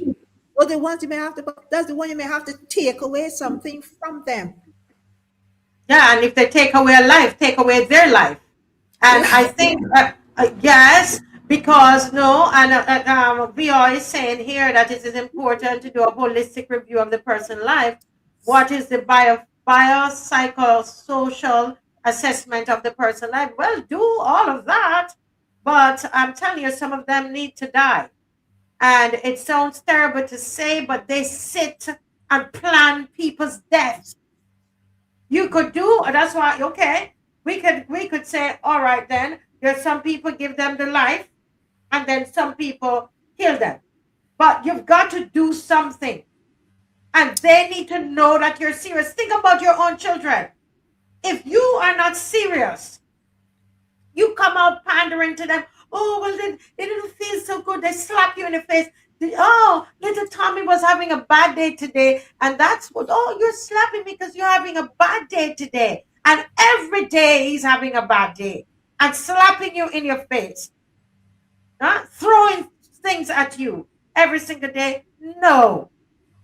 The day you take off your slippers and slap little Tommy, I bet you, and on his hand, I bet you he don't take his hand and slap you in your face another day. He will not. So he true. will not. You are true. He would think twice. Yeah. No. Look at this person here. You know what it feels? I got a call from a parent whose child was killed. Okay? The sadness and the hurt, and when she feels that nothing is happening concerning that. There's no justice. It's not moving. Because right now in Barbados, it is too slow. It takes years. And this person said, you know what it feels as a parent to see your children murdered? So you can murder somebody else's child. And when it comes to your life, no, we must take you and feed you. And give you a bed to lay down in. No, I think you could do the test that you need. The psychologists and sociologists will tell you do all of that. But at the end of the day, you're going to get punished. Yes, you must be punished one way or the other. Severe punishment. Mm-hmm. I agree. Yeah? I agree. Yeah. There are consequences to actions. Definitely. Well, it's always a discussion, but I will be very happy when it comes back, when the hangings start. Yes. I'm telling you, it would make a big difference in my estimation. Yes, of course it will make a big difference. Of course it will make a big difference. I think that might be the perfect solution. But there are things that go with that. Yes. You still have to have the counseling and so on, and we got to balance it out. There's stuff but you need some punishment. Some punishment is needed. Guys, can you? Sometimes as the parent that saw your child was killed, and then you saw that other person killed as well. It still does not bring back your child. Sometimes it still does not bring back your child. No, it doesn't. It won't bring back your child, but there needs to be some semblance of justice in the system.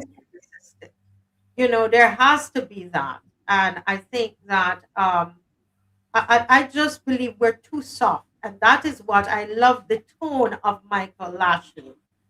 Whether they're going to carry that out, I don't know.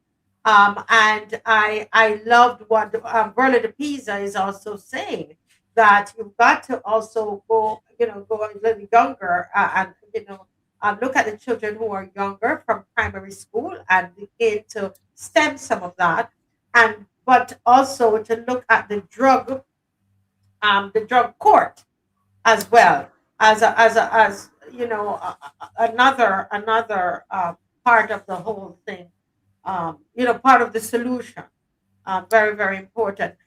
Guys, can you please, if you notice you're watching, already. You know, I can tell. I know you know what you have to do. If you've come on and you have not liked and you have not shared, it's very, very important that you do so.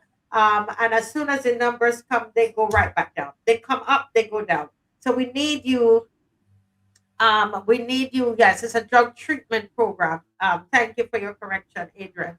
We need you, everybody, to like and share. The big question: have you shared the show since it started? We need you to help us to fight back. All right, and that's what you do. You share. But okay, so let's look tonight at the cybercrime bill. Now, I'm sure you would not be surprised, Ms. Rock and viewers, if I tell you that they are planning to seem to be planning to bring back in the cybercrime bill. This is when if you are watching Jonathan Reed yesterday in the well, or the day before, in the 2 days ago in the well, in Parliament, he was speaking about all this, innovation, etc., that is coming to the. Yeah, thanks, Dave. And if you could put up the blue one as well, that is coming to Barbados. He also spoke about Green Hill. Am I saying that right? Green Hill. So one of the things that they are planning to do is a data center, to create a data center at Greenland. Greenland? Greenland, Right. yeah. Greenland. Okay. And so we just want to, we don't have enough time, but we just want to at least introduce this because we have quite a number of questions for the Ministry of Industry, Innovation, Science, and Technology.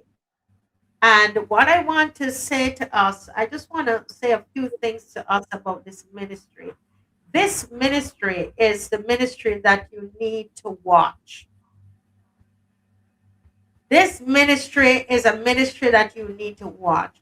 This ministry, there's quite an increase in the money that being allotted to it. $87 million that is being allotted, that they're seeking approval for this ministry. And I mean, what they're planning to do with it, I mean, you can't even understand it really. I saw that even his own colleagues were questioning about all of this money and what is the purpose of all of this. $87 million.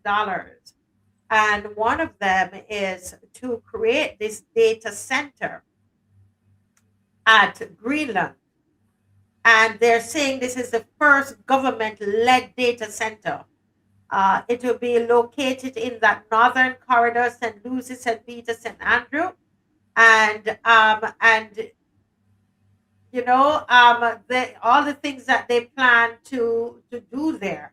And so we want to know who really owns it, right?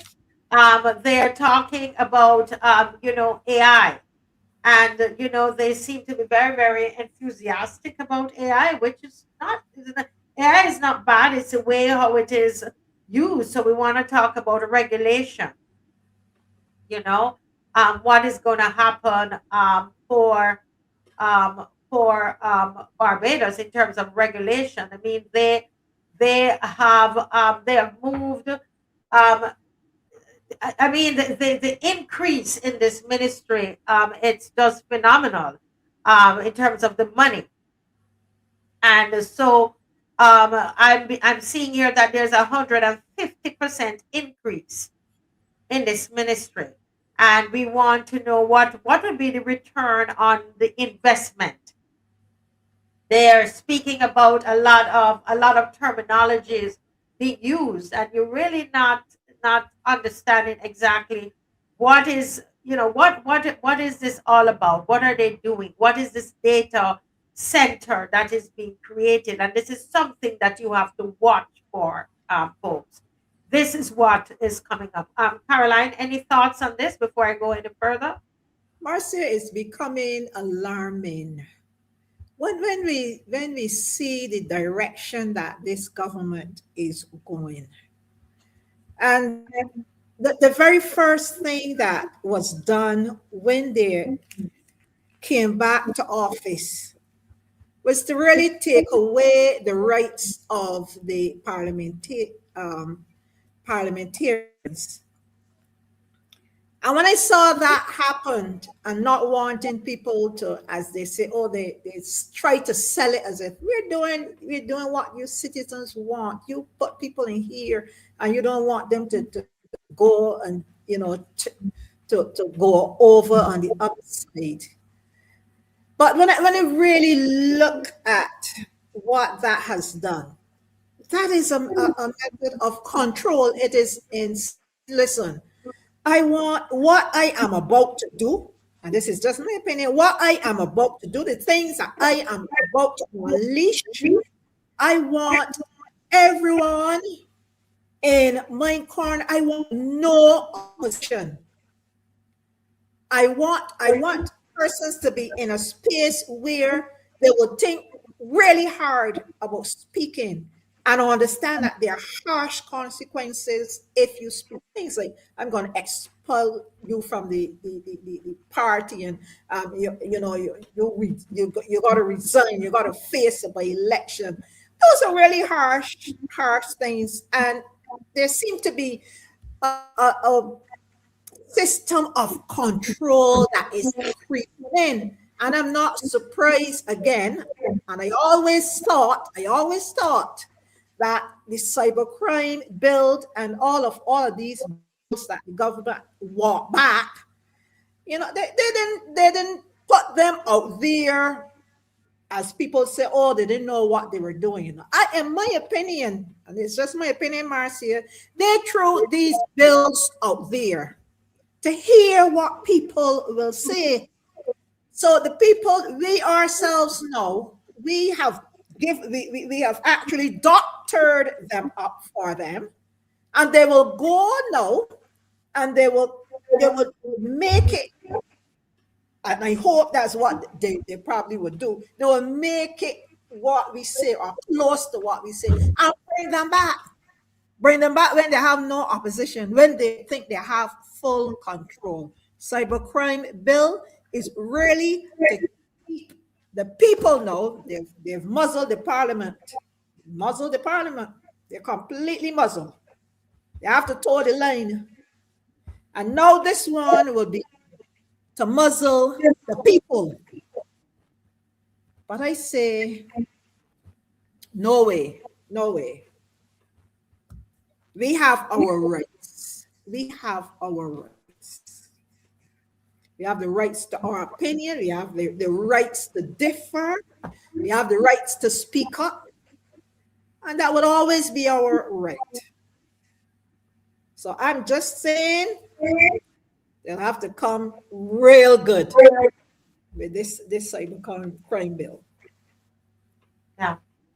So, the big question is, this ministry here, Ministry of Industry, Innovation, Science, and Technology. Folks, this is the ministry to watch. Watch this ministry, and it is actually being led by a minister that did not go to the polls, never walked the streets, didn't knock on any doors. We was not voted in. He was literally put there by the prime minister to do the bidding of the prime minister.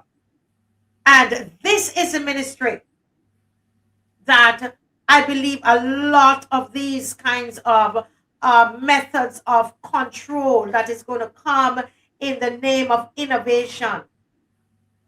This ministry is no longer about technology.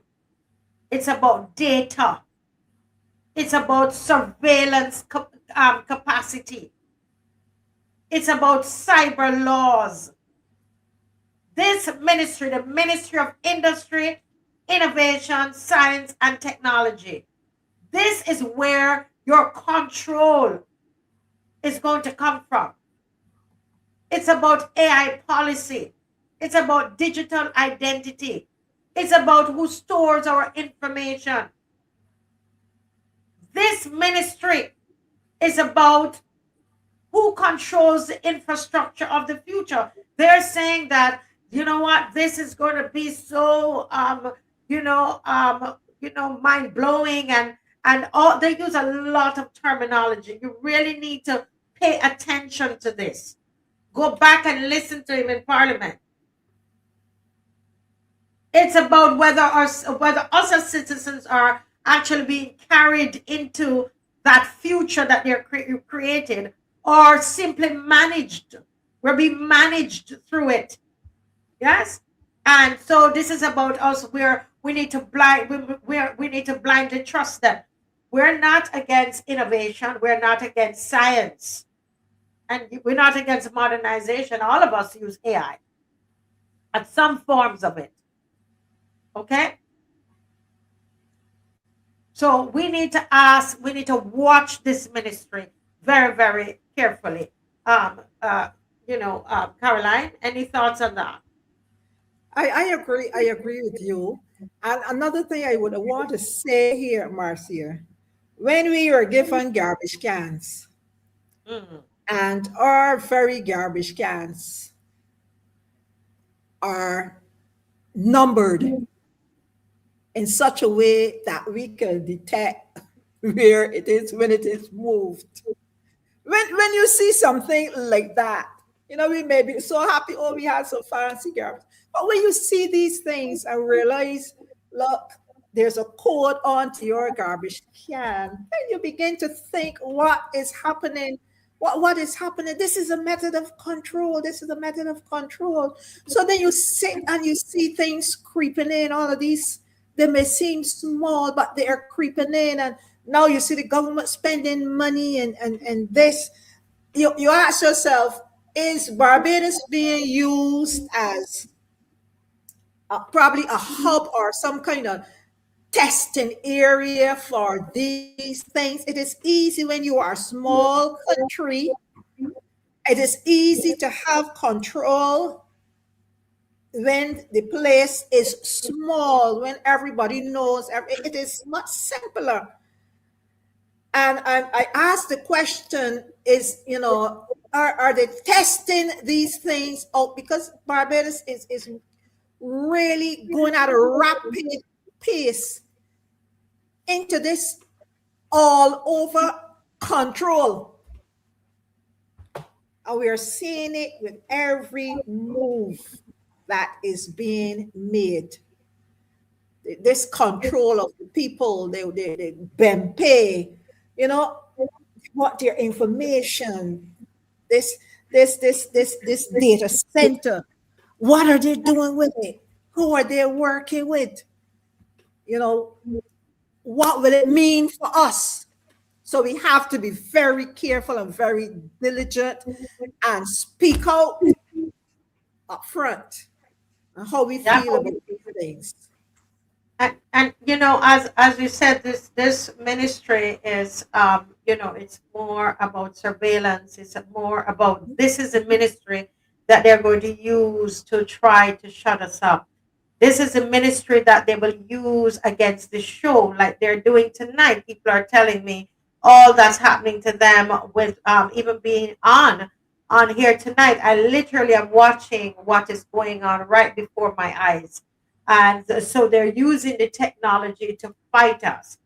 And this is a ministry here. This Greenland data center is not a small matter, Barbados. They don't want you to hear about it. They don't want you to hear about it, right? So this is one of the biggest revelations that happened in this estimates, here, right? A new data center is already underway at Greenland, St. Andrew. Yeah. And so to understand that the data, what is a data center, is not just some building with computers, that data center is going to be, Ms. Rock, it's going to be the backbone of this digital state. They are creating this digital state. This is where the systems are going to live. This is where the records live.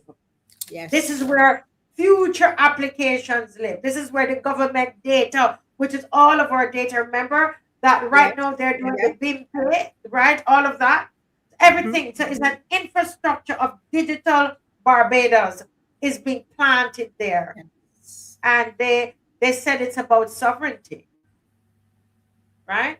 That this is what they're saying. But what we want to know is who owns this project. Who is financing it? Are there private investors? Will they come in after? Is it a case where the government will build the first phase and then the private sector comes in after? Who governs the data? What about the security? Who is going to audit the security? Who has access? You know, this is so important.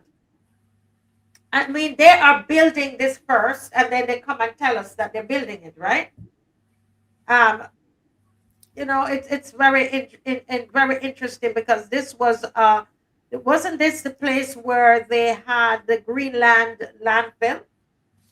Yes, it was. They spent millions of dollars and wasted the same government. I believe this is what is going to happen here again, where we're going to tax a lot. I mean, millions of taxpayers' money going to go down the drain because they have not even given anything, nothing concrete. It's just a lot of words that they're throwing out. You know, go ahead, Caroline. Marcia, when you look at these data centers, you find that worldwide persons are, you know, picketing against these centers because of the negative impact that they have on the environment and the lives of people. And these centers are storing really sensitive data. And when you said, you know, when we have to look seriously at data security, what's going to happen to our data? Who's in charge of it? The questions you raise are pretty valid. What is being done with it? Should it get into the wrong hands? What does it mean for us? And then when you speak about the environmental, I started to, you know, research a bit. And then it speaks about high electricity costs, right? The electricity costs in the island. And then the pulling from our water resource. So then you have less water.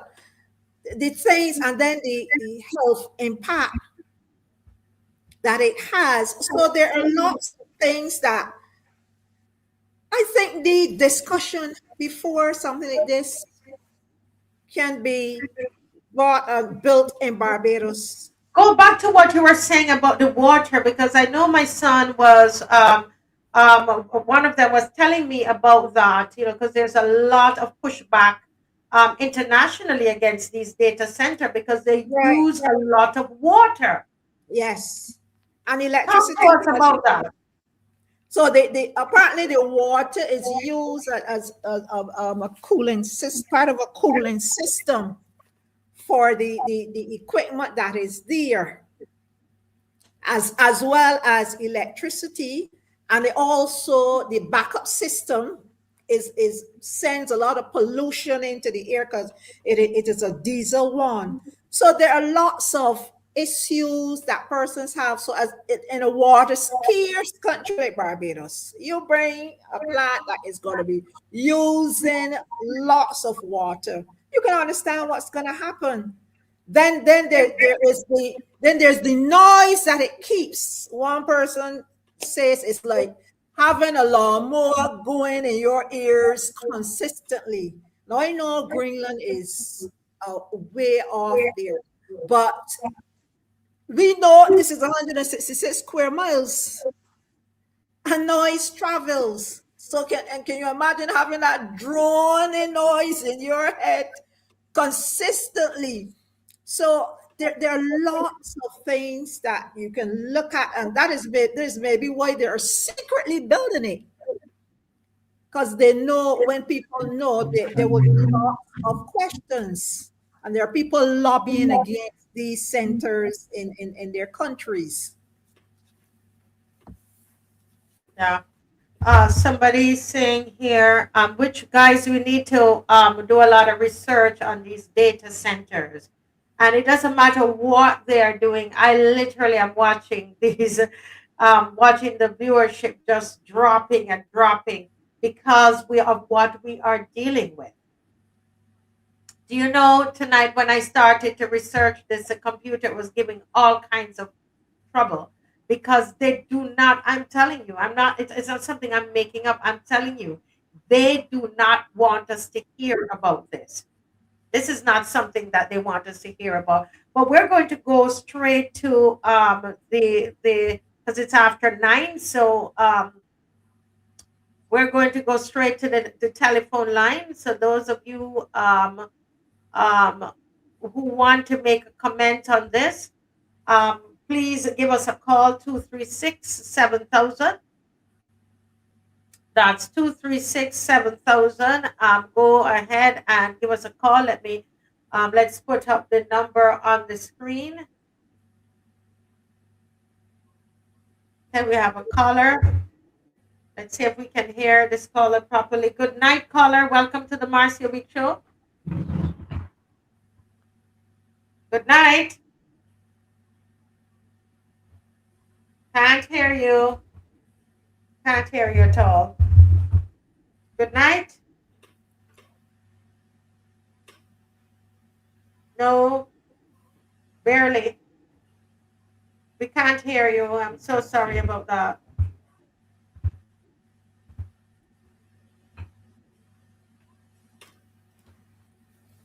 Let me try again. Just hang on. Okay, there's another caller coming in. Just hang on.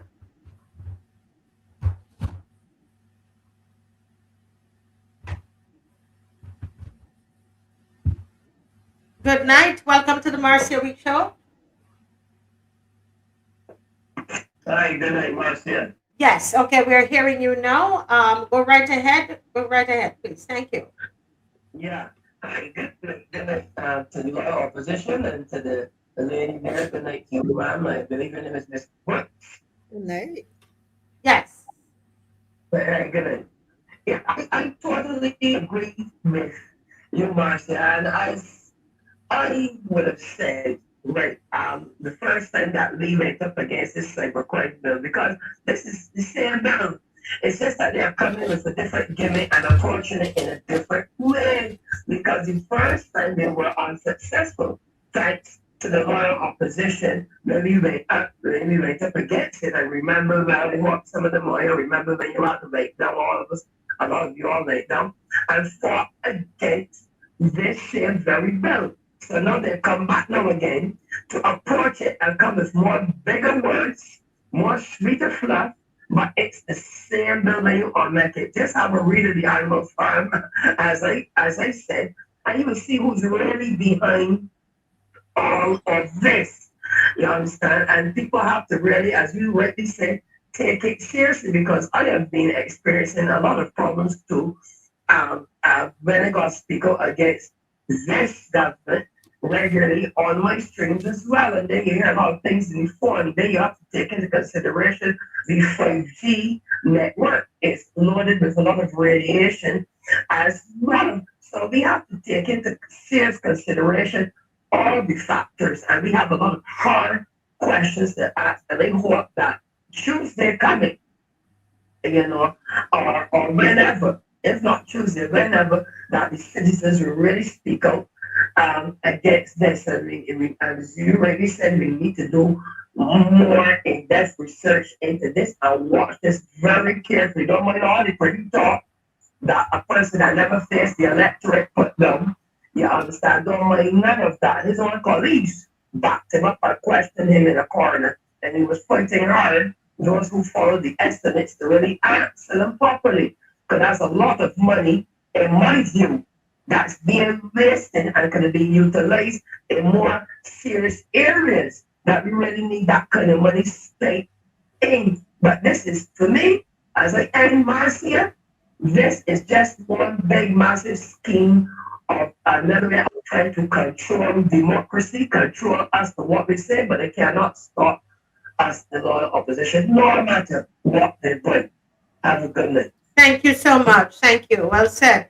Everybody, if you have not hit the thumbs up button, if you've not hit the like button, do that now, please. We're literally in a war as we're on here tonight. We need to fight back. We need to, guys. Everybody. Let me get my phone out and I'm going to hit the like button on my phone as well. We need help. We need you to help.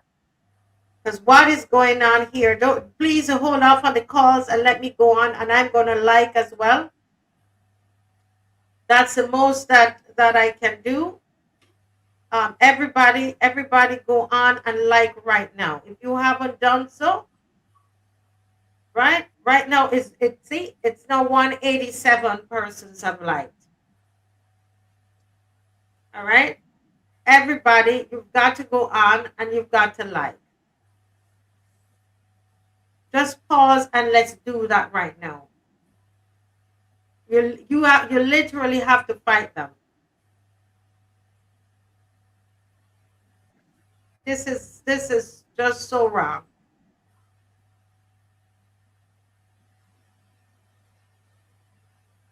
This is wrong. What's going on? Okay, we're at 198. Come on, let's keep going up. Let's go up, because you have to tell the algorithm that nothing is wrong with the program.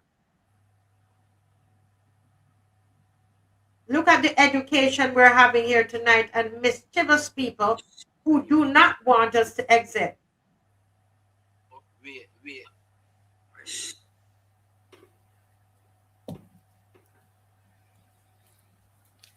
Yes, we are at 210 likes. I say it dropped again. It dropped again because whatever they're doing, and this is a topic. This topic here, guys, you have to pay attention to it. This is a ministry by a minister who was never elected. This minister was put there by the prime minister. He was never elected.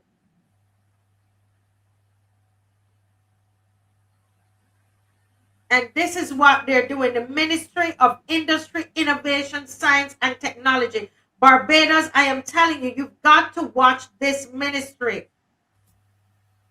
This is a ministry that you have to watch. And we're not done with this yet. We're not done with this ministry yet, Caroline. The Cybercrime Bill is coming back. And Barbados must not sleep on this. So we have to be alert. Yes. This minister who was never elected, signaled clearly that the cybercrime legislation is coming back. Not maybe, not someday. He said the first half of the year includes bringing the legislation back to Parliament. And this matters because Barbadians already know the deep concerns that surrounds the cybercrime bill. We know the fear, we know the outcry, and even with that, they are pressing ahead. This ministry is getting the highest increase in funds allotted to any ministry. It's this ministry. Okay. And here's a question for this minister who was not elected. Has the bill been redrafted? Who has seen it? Who have you consulted on the cybercrime bill? Were the civil groups involved? Did you involve the Inter-American Commission on Human Rights? They said that you are to engage them for technical assistance. Have you done so?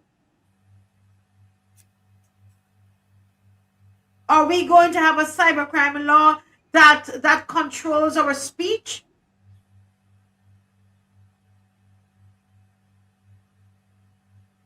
Who have you consulted on it? The Inter-American Commission on Human Rights said that there should be greater consultation with civil society. You have not consulted with us.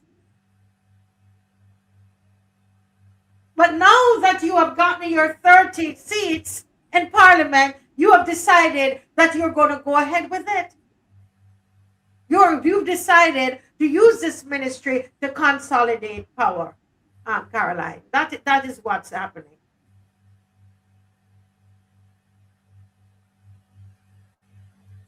See, Marcia, they seem to have been waiting and planning on Barbadians.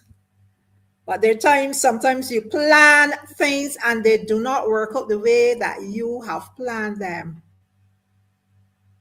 Sometimes they go against you. So all that they may be planning, I'm saying they need to do the right things. They need to do the right things. We will be watching. We will be watching. And we will be speaking out as we see things occur. You know, that's the sad thing about it. Guys, you can go ahead and call now. Okay, I'm not seeing Apostle Canterbury at all. He's not here. He keeps dropping out. I'm seeing him. You're seeing him? No? Yes, I think he's there. No. I can't see him. Everything is dropping out. He seems to be having some technical issues.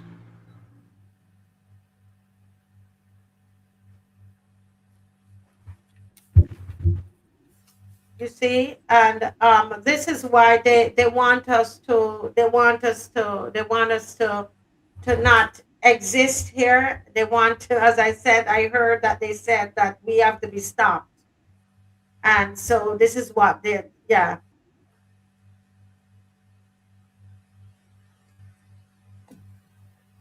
Yeah, so they wanted to get Parliament for themselves, so they can do what they want to do. And the people, you guys went and gave it to them.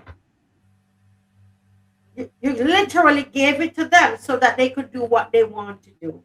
That's what you all did. You gave it to them. This is what you gave it to them for. Yeah, you gave it to them. And what are you going to do now? Yeah. Marcia, we cannot slacken on this show. We have to educate, continue to educate, continue to agitate. Yes. Okay. I see Apostle Canterbury again, but I don't know. Let's see. Good night, Apostle. You have to unmute. You keep dropping out. You're muted. He's not hearing. He's having real internet problems. Yeah, it's not working. He's stuck. He's stuck. So the same cybercrime bill that we fought and we pushed back. Here we are again with a minister that was not elected, and it's in his ministry that he is having the audacity to bring this back on us. What are we going to do as Barbadians? What is it we're going to do?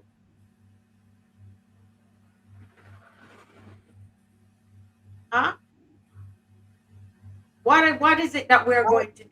Marcia, as Barbadians, we have to let our voices be known. This is the time that we have no one to speak for us. We have to speak for ourselves. And we are much more voices than if we had 2, 3, 4, 5, 10 or so in Parliament. We have to speak up for ourselves. And not only speak, but to act when there's a need, there's a call to march, then we have to be out there marching. We have to support. We have to let our voices be heard, our voices, our feet, everything that we have.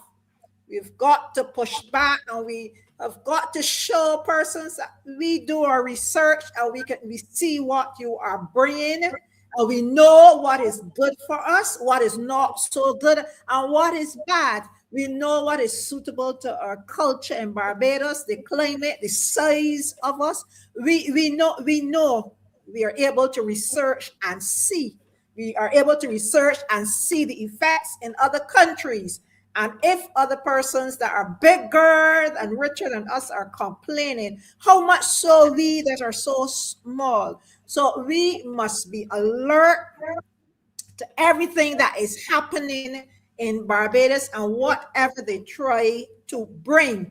Of course, if it is good, we would say hooray. But if it is not in our interests, we will speak up, we will speak out. Correct. There's a video I had seen in our chat here, Dave. Yes, I see Apostle Canterbury's trying, but he's having some challenges. Okay, so let me see here. Just hang on. There's a video here, Dave. If you let's see, it's a TikTok video. Not sure if you will be able to play it. Let me see. But this is talking about the data center construction. So, Dave, yeah, let me see if I can hear. Apostle Canterbury? Yes, ma'am. Can you hear me? Yes, I'm hearing now. Oh, boy. Fantastic.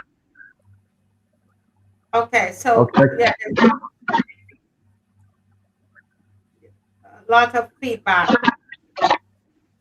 Okay. Okay. Try to get this. Let me take this out and see if I can. It is good. So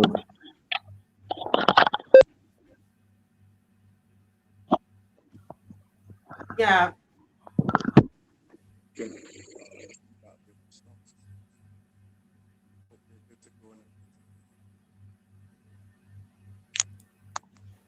You will need to put them back in.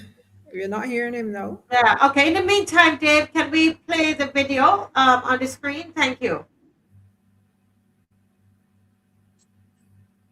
No? No video on the screen?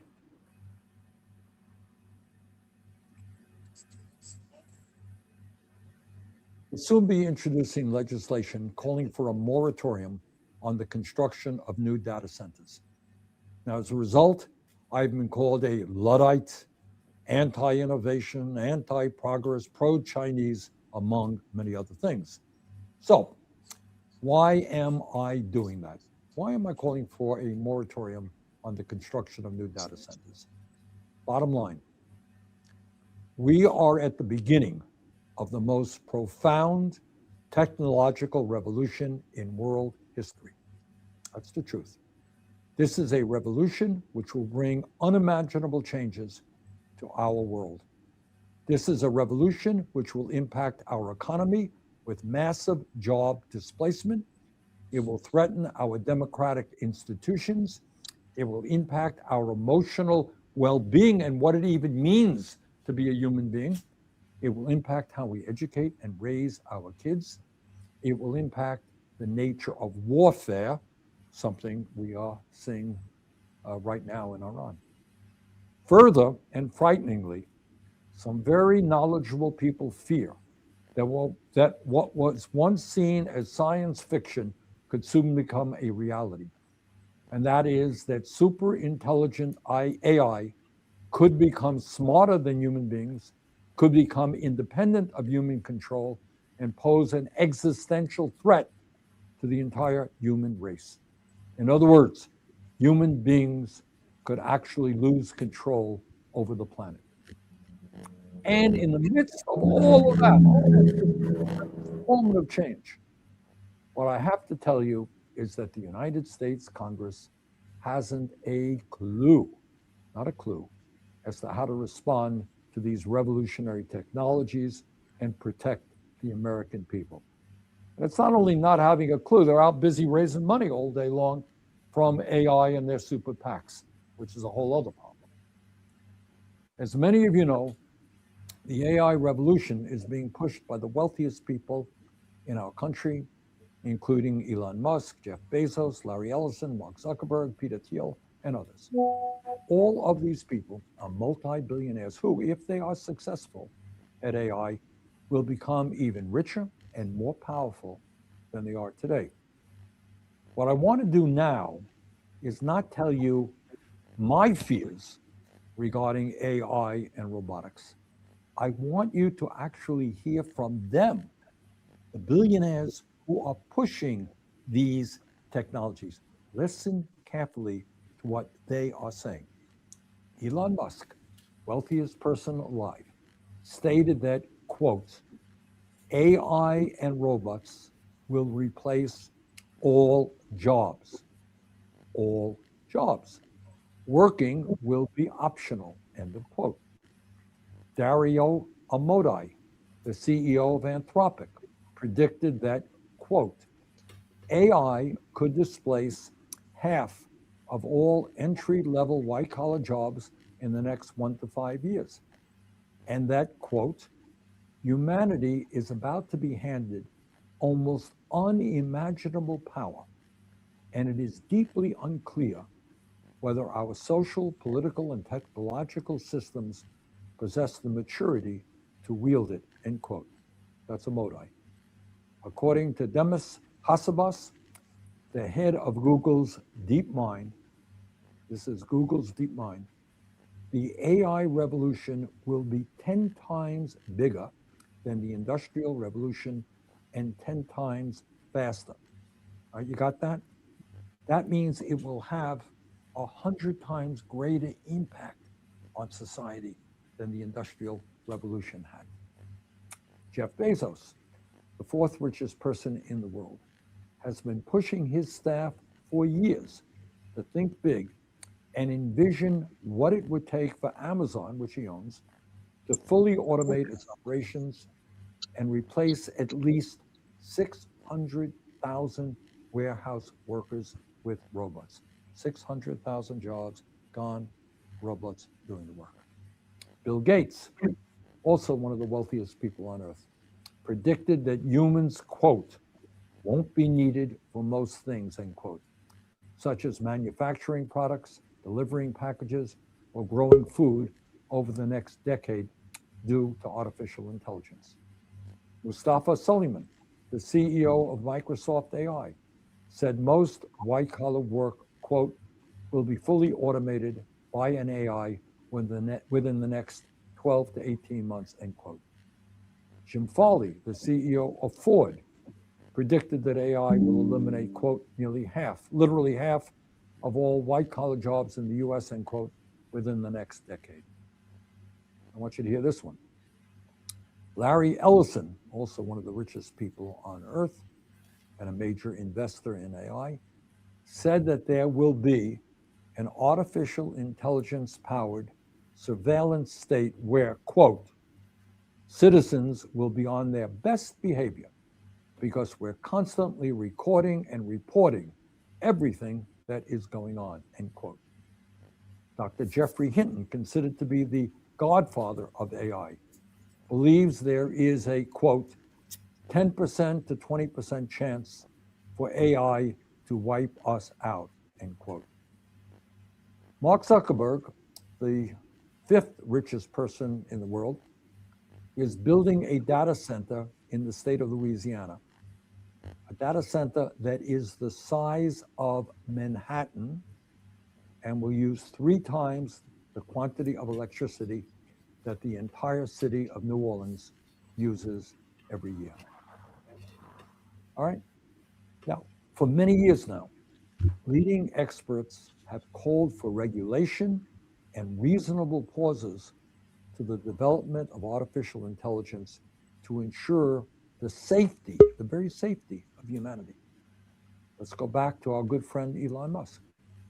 He said back in 2018, quote, this is Elon Musk, mark my words, AI is far more dangerous than nukes, so why do we have no regulatory oversight? This is insane, end quote, Elon Musk.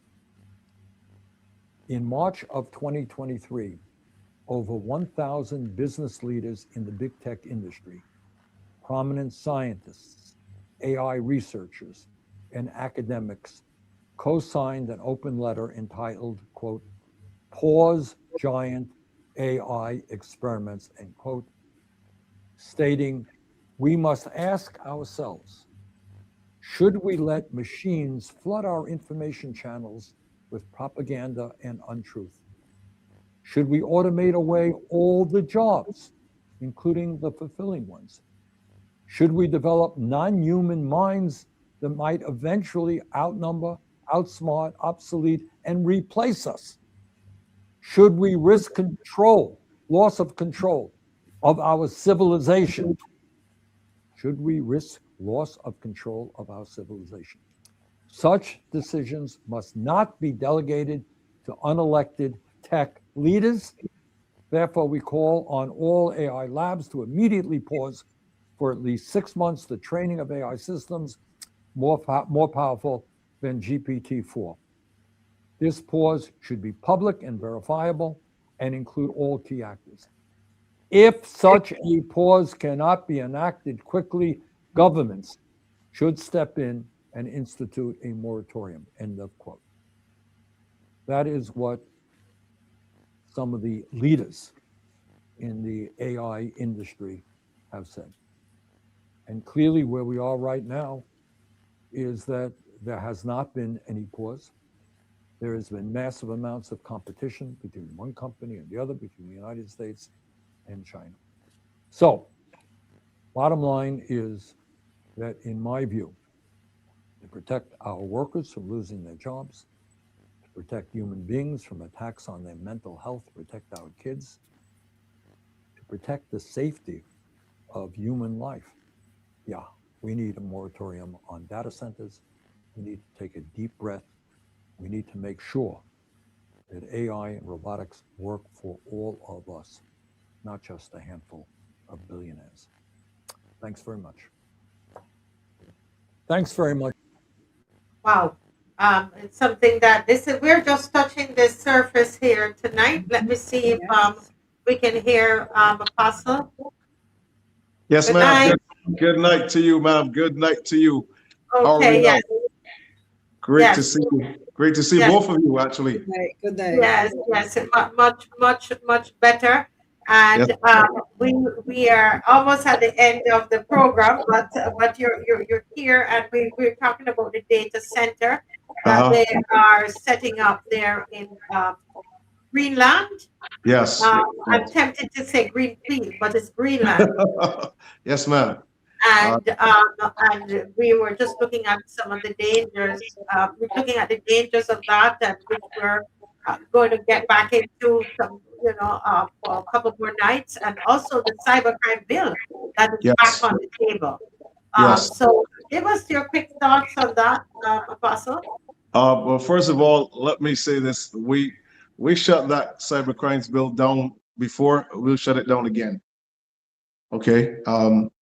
But I think this time around, Barbadians need to be more aggressive, along with those of us who are more sensitized to the issues that will affect us in the long run. This administration has proven time and time again that they're not being led by themselves, that something is pushing them or pushing their buttons. It's almost like they're puppets on a string. And what we're seeing in Barbados over and over again is this issue where it seems like they want to control Barbadians, not only economically, but they want to be spying, they want to be tapping phones, they want to be controlling what is going on, what you're doing with social media. They want to have control over everything that you're doing, everything that you're watching, everything that you're saying.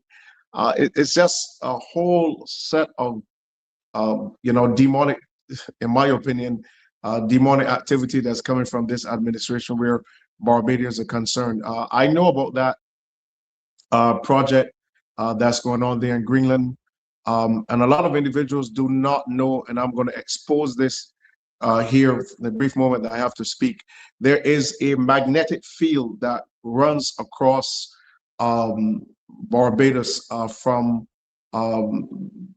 sort of in the middle of the hill at Morgan Lewis, right across to the what we would call the sand pit in Belle Plaine in St. Andrew, just before you get to the parish church. And I've known that for a long time. There's a geophysical magnetic field that is there, and this is what they're trying to tap into to create what we call alternative waves that can be used to make contact with other entities here in Barbados. If you remember, years ago, Barbados had the one of two countries where they have the HART project. If you go to Paragon, you'll see the remains of this huge gun that actually came off a naval warship. Barbados and Arizona were the only two countries that were being used for that project to see whether or not, surface-to-air missiles, satellites could actually be launched from Barbados. So Barbados has always been on the radar as far as international organizations are concerned with technology. The only problem now is that the work that is being done secretive. So Barbadians are unaware of what's going on. And so, at any point, any person that wants to test that, you can actually take your vehicle there to a certain point in Morgan Lewis Hill. You put it in neutral and the vehicle will reverse up the hill. So there's a very strong magnetic field in St. Andrew in Barbados, and that's what they are tapping into. The Chinese are not ignorant. The Chinese have come here and, under different elements offered to them by the government. They have done their testing. They know where they need to be. They know where they need to construct the buildings that they need to construct. All of this China aid that we're having, all of these things that are going on in Barbados, from the dumpsters that we receive that were put in front of our homes, all of these things with barcodes and different signals that are connected to them, just to map Barbados and to make sure that Barbados is on the radar where they are concerned, so they can get maximum uses out of Barbados. So these are the things that the citizens of our country need to be updated on. They have gone ahead of us in terms of mapping Barbados and strategizing in Barbados, and our citizens don't really know what's going on. So a lot of these things that they're trying to pass in Parliament right now is to go along with the ideas and a lot of the agendas that the Barbados Labour Party have signed onto, that the public still is unaware of. And what we need to do is to continuously sensitize our people to what's going on. And as I said, we've shut that Cybercrime Bill down. We'll do it again if we have to, Madam Weeks, and I'll tell you, it will be done. But this time around, it's not going to be the same thing. It's not going to be, just burying this in the mud. Some of these folk who have no good intention for Barbados, they have to go alone as well, because Barbados must be redeemed from the hand of the enemy, and that's exactly what we're dealing with right now. So, I'm ready to put the fight in. I'm ready to stand with you and to support whatever marches and whatever needs to be done, whatever needs to be signed, whatever petition needs to be signed. We have to do what we have to do. So right now, sensitizing the public to the ills that can befall our people if we allow these things to persist. We have to sensitize them to that right now, and we have to challenge Barbadians all over the island that it's time to stop being quiet. It's time to stop being silent. It's time to open your mouth, come together, and let's do what is necessary to show this administration we're the ones that put the X there. You're not the one in control. We, the people, we have a constitution, and the constitution is we, the people, not we, those who are elected. So we have to wake up and we have to do what we have to do at this time, and it will be done. I believe it will be done. It was done before, and it will be done again. Yes. Let me turn off your microphone. There's a real challenge there. What's interesting is the amount of money that this ministry is seeking of taxpayers' money. And what is also interesting is that we have not seen health in the well. They have not brought in transportation. But this is a ministry. It is so interesting. This is a ministry that they plan to do a lot of nefarious things to Barbadians through this ministry. And this is a ministry that is getting, a whole set of money. Well, they're asking for it, asking themselves for it. So I don't see them denying themselves. What I noticed, though, was that you had quite a number of other ministers who they were questioning this young man. This young man, Mr. Reed, was not elected. He was not elected. And he's the one that they're using to put this stranglehold on Barbadians through this ministry. And we have to, Caroline, this is very, very, very, very serious. And you know what? If Barbadians don't want to fight, then there's nothing we can do about it. They have to want to fight. They have to want to. If they don't want to, you and I, we're wasting our time. Caroline, you have to unmute your mic, please. I believe if we educate Barbadians, they will stand up. They will stand up. I do not believe that we are as passive or even passive as people have said. I think that's what they want us to believe. If they say it long enough, we will believe it. But no, we're not going to believe that because we know we are not passive. We sit and we might observe for a while, but when enough is enough, we rise up and represent. We represent when we have to represent, because people may be silent. And MARCIA, there's a big silence in Barbados, and lots of people may be surprised at it because people are silent. You don't know what a silent individual is thinking. And when you think that they are being passive, you might be you might not even you might be shocked.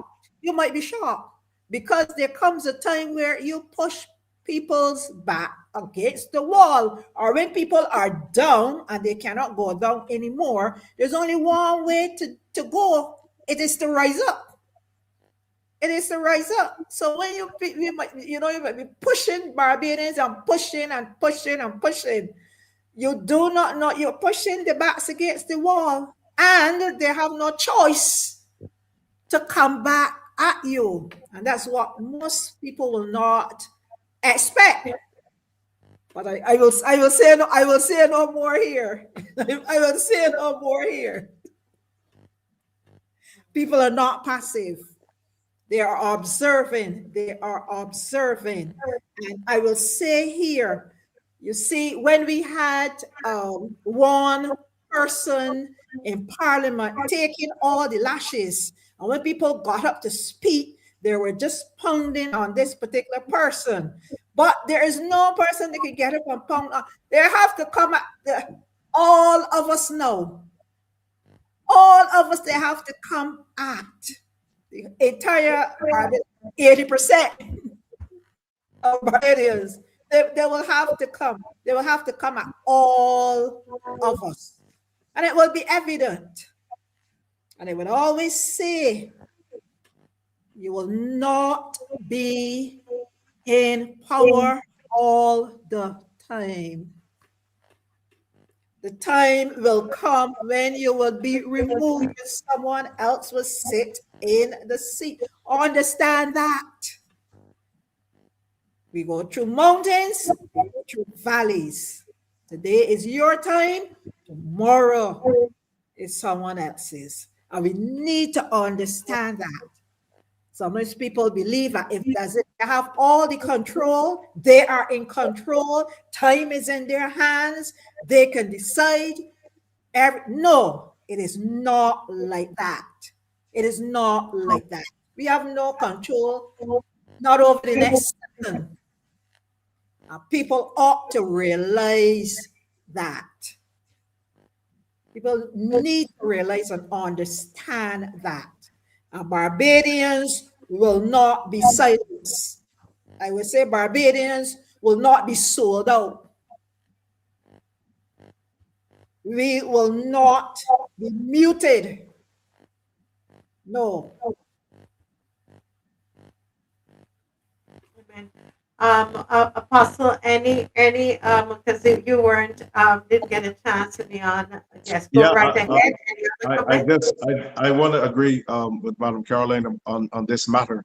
Enough is enough, and you can only do as much as you'll have the opportunity to do. But I believe that this time around, more Barbadians are aware. I did a post on my Facebook page about a gentleman who was a Barbados Labour Party supporter, and he said, we had a conversation. He said, I think we made a mistake in this election.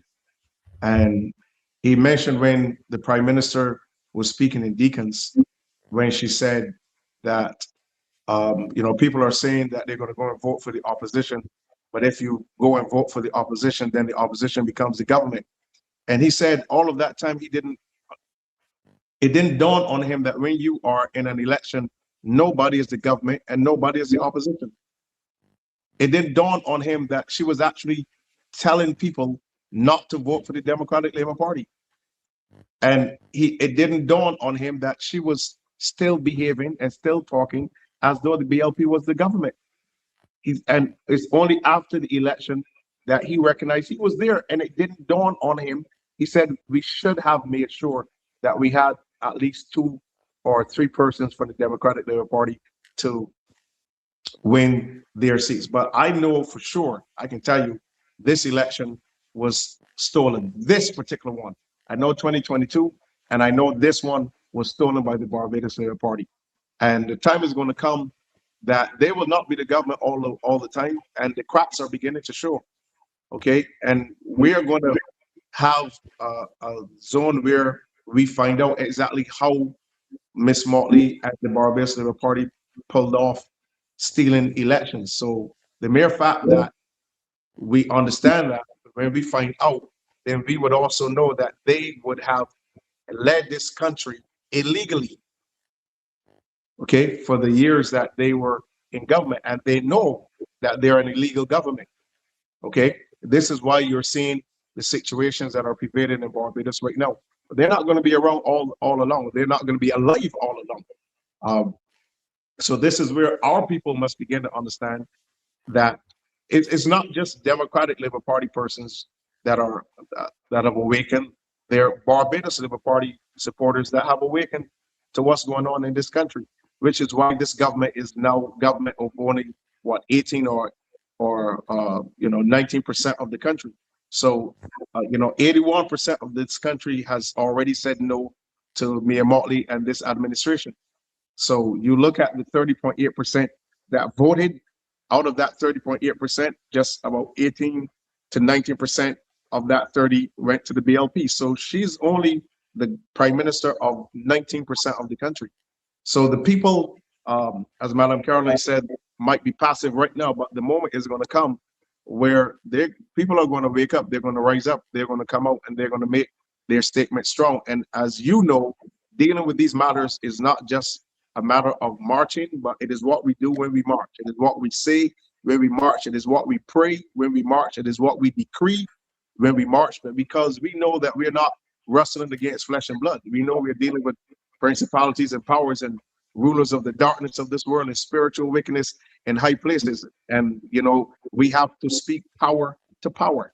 Okay, we just can't know about it, be sensitized. We have to speak power to power. And when we reach the place where we tell that particular minister stand down, we tell that particular minister to shut that down, and they don't obey, then it's up to divine authority to step in and remove them. And this is where we have to step up our game now, not just marching, but we have to declare and make it clear, if you come to this nation with anything that is going to disturb the sovereignty of Barbados and the good health and wellness of our people, then we are making a demand on the divine to stop you in your tracks. That time for just saying words is over, Madam Weeks. We're on a different tangent now. We're on a different threshold of what we need to do and what we need to say.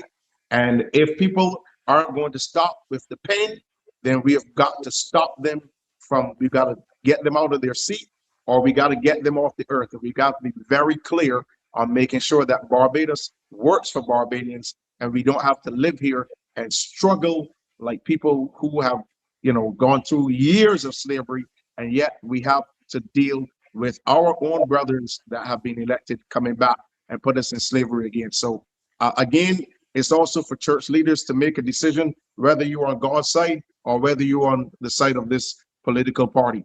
But the time to declare whether we serve God or not, that time has come. And if we have been saying all along God has been the people's guide, then we've got to come away from our parties and we've got to let God lead this country again. Yes. And that's why we are coming together on Tuesday evening. On Tuesday evening at George Street Auditorium at 6:30. Very important that we come together. And we have these things sometimes and you don't come. And then you guys are surprised at what the government is doing.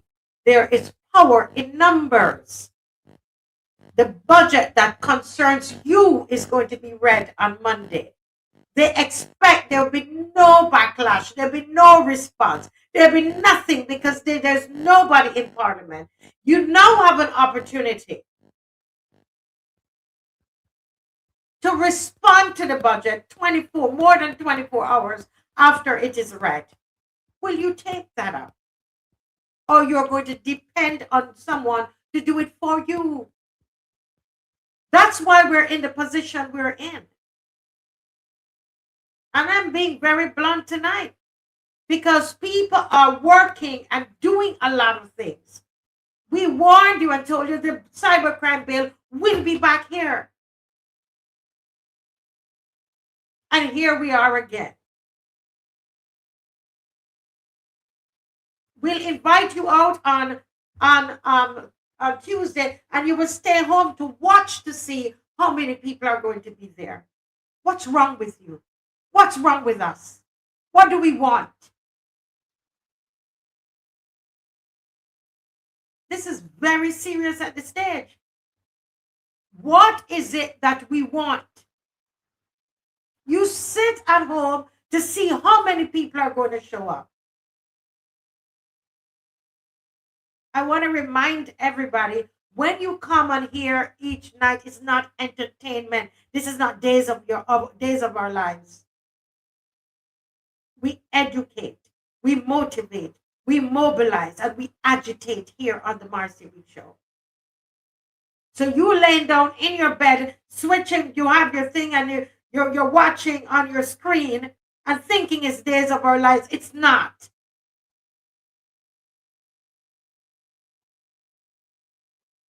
And this is very serious times we're living in.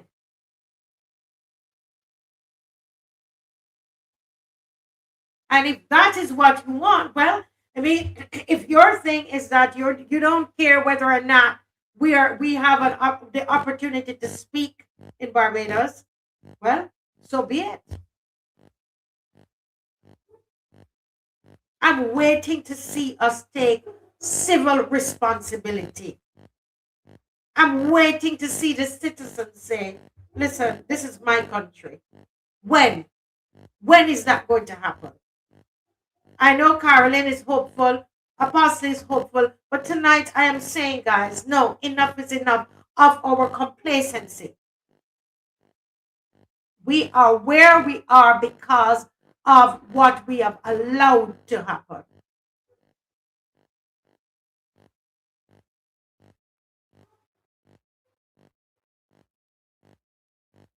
That is where we are right now. And we're at a very serious position. Here at the Geriatric Hospital, they sent me something here. And this is what they don't want to happen here on the show. But unfortunately, we're not able to take any calls right now because it's 7. It's almost the end of the show. And I want to read this from the Geriatric Hospital. They said for the last 3 months, there is a known mental patient on Ward 9B of the Geriatric Hospital. He's very aggressive to staff. On the ward, he has been attacking them constantly. The doctors are refusing to send him to the mental months now, despite being present to witness the abusive actions of the patient on several occasions. Now, on Wednesday night, he attacked 2 female nurses and threw his urinal filled with urine on the 2 nurses. And it went onto the clothes, body, and eyes of the nurses. The 2 nurses reported sick and left. Yesterday morning, the man again attacked 3 staff members, cuffing one and spitting in his face. He was sent to the mental, and the mental sent him back to the geriatric hospital, stating that they have no room. They are full and cannot admit him right now. The nurses were chased off the ward by this man. They need help. The nurses at the geriatric hospital need help. Now, we're able to do this on the show tonight. If they bring the cybercrime bill, there is not, this show doesn't exist.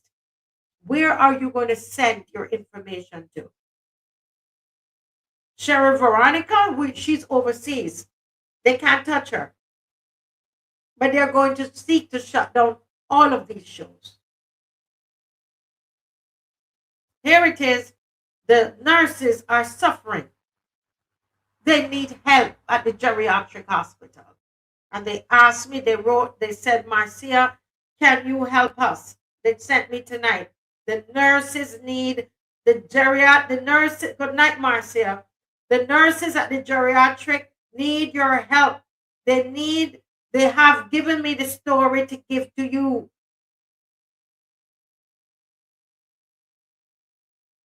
This is serious. When are we going to wake up?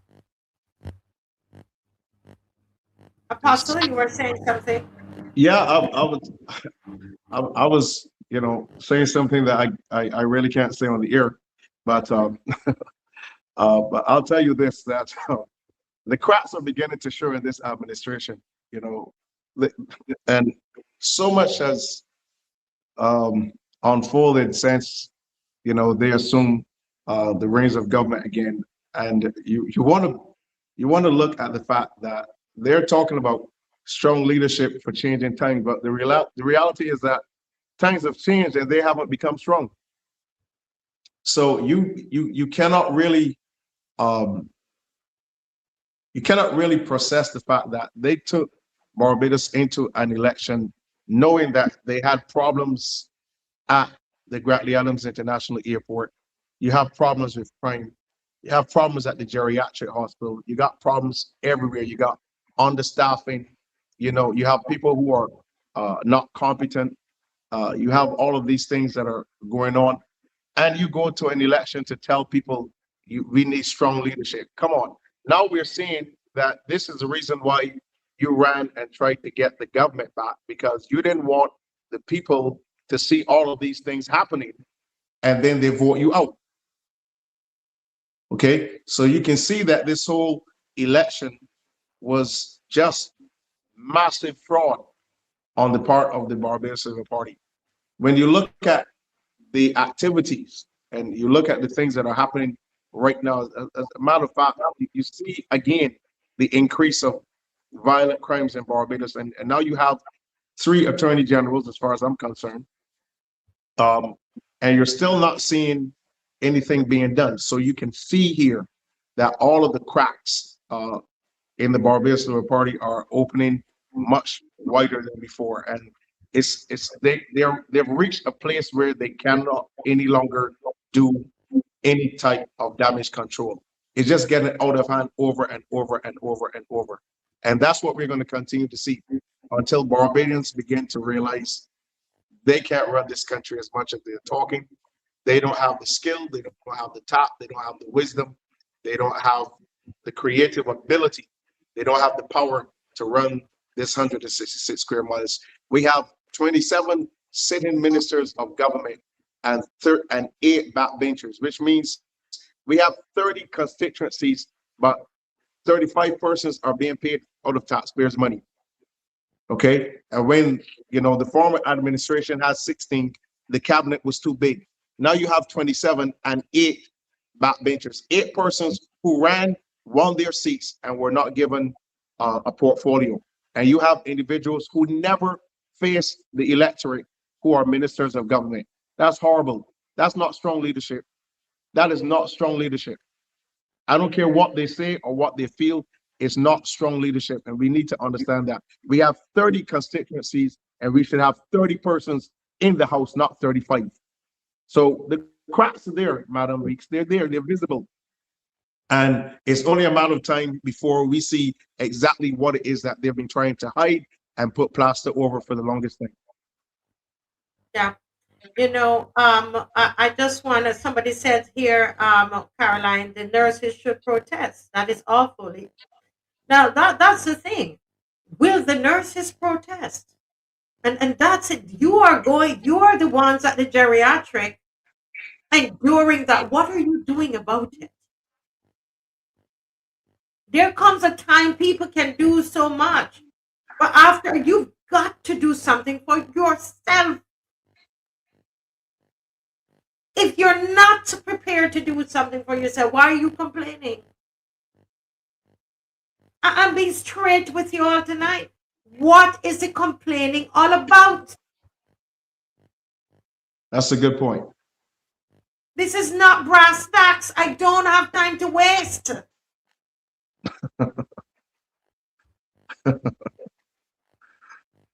I'm serious. If you have I've gotten so many complaints about geriatric hospital. What are you doing?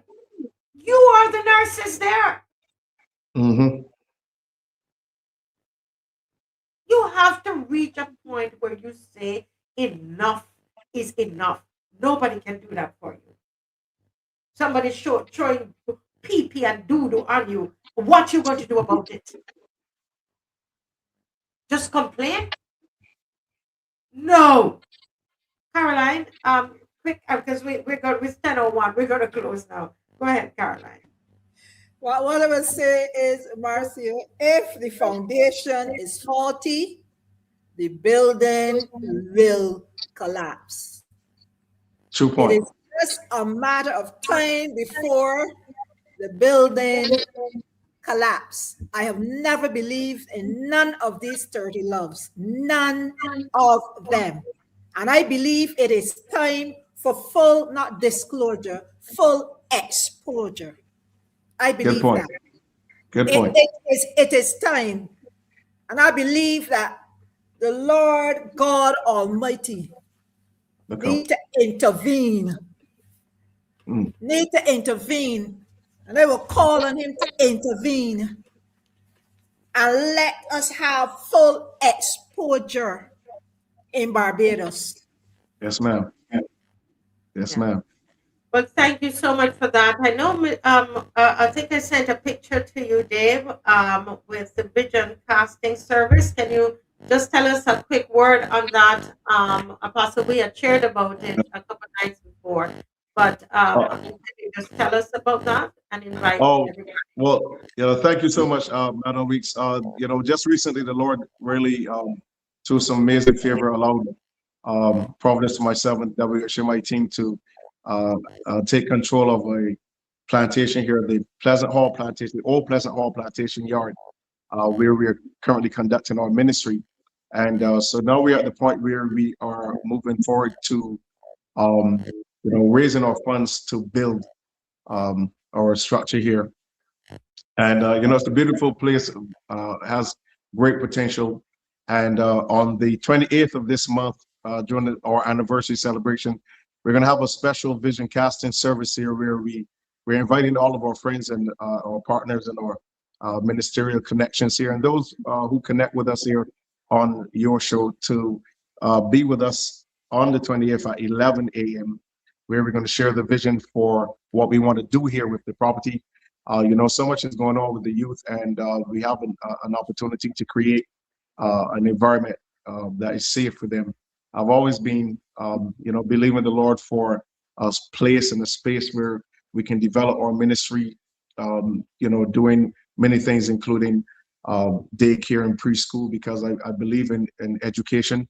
And so we want to develop this facility, this property, to a place that will be beneficial to the community, beneficial to our young people. And there's several things that I know that we are in need of here in the north of the island, that we are believing the Lord to do, so that we can be a blessing to our nation and to the surrounding community. So on the 28th at 11 a.m., we're going to be here for just 2 hours from 11 until 1. So we're inviting all of those who connect with us to come on down to the property, see it for themselves, hear our vision, and to sow into what we're doing.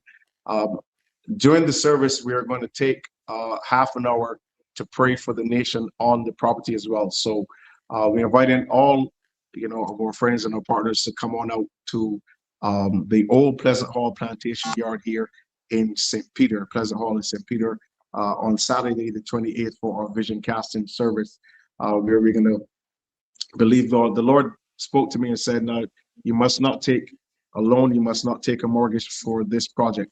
And so I'm just being obedient and following his lead to reach out and to, encourage those who believe in what we are doing to be supportive as we move forward to structuring this place and doing what's necessary here, so that it can be turned into a place of blessing and liberty and victory for our people.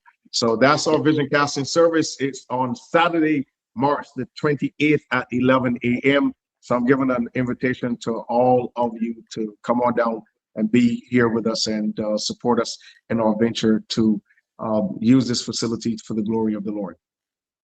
Yes, and I encourage everybody to go down and to support Apostle Canterbury and this church family there with this project, Saturday, March 28th, 11 a.m. We'll keep promoting it as we've started doing that. And go down and support.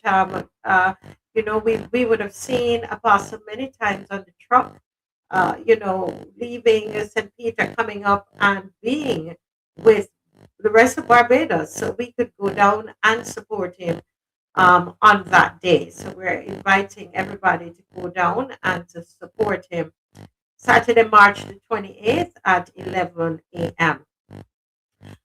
Just as we are closing, I just want to invite you again on Tuesday. It is important. Tuesday evening. You don't have Bible study on Tuesday. You don't have prayer meeting. I know it does a Wednesday night. Don't come and find any reason for not being there. It is getting it's really, I mean, this is getting very serious right now. Your actions are telling me you are not interested. It doesn't matter what happens to you.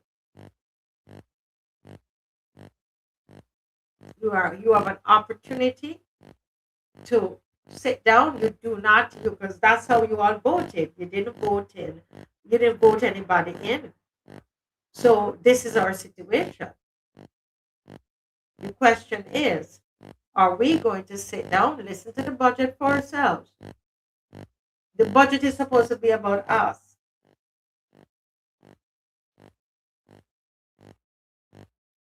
But we want to hear somebody say it for us. We want to hear, we're waiting on somebody to do it for us.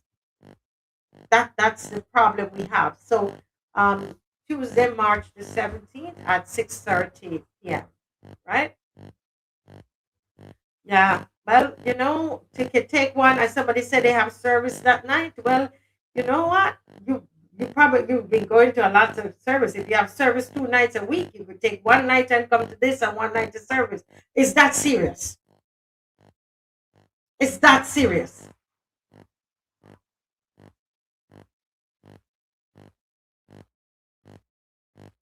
Very important, guys. I really, All right. So, folks, this is where we end tonight. And thank you so much, Ms. Rock, for being on. Thank you, Apostle Canterbury. I know you fought really hard. Yes, ma'am. technology. What we need to do is to have you come on one time, come on early and test. Really Yes. need to have you come on early to test so that we can actually hear you properly. Yes, Thank you ma'am. so much, Dave. Thank you so much. Yes, thank you. And to the nurses, I see some nurses, somebody on here saying what the nurses, if they protest, they'll be victimized. Well, be victimized. You've got to do something. Pretty You much. have to do something. Pretty much. Can't take that. What if the man kills somebody there? Can't take it anymore. Good question. All right? Good question. Guys, have a good night. God bless you. Good night. Persians, hear me now. If I Errol Barrow could talk today, I got something to say. Why? Raise your flag, but open your eyes. If I Errol Barrow had to speak today, what I see would break my heart away. Nothing changed, just a mirror frame, same corruption, just a brand new name. My people, I'm sad to say, you reaping all you sow today. The pride and industry fade away, and now we fighting to find we way. Life at two extremes, I tell you so. Hope and hunger, high and low. Poverty mixing with champagne flow, but poor man still can't grow. Suffering and celebrating, starving while them still partaking. Nations rise, time to break that spell. Stop showing contempt for yourself.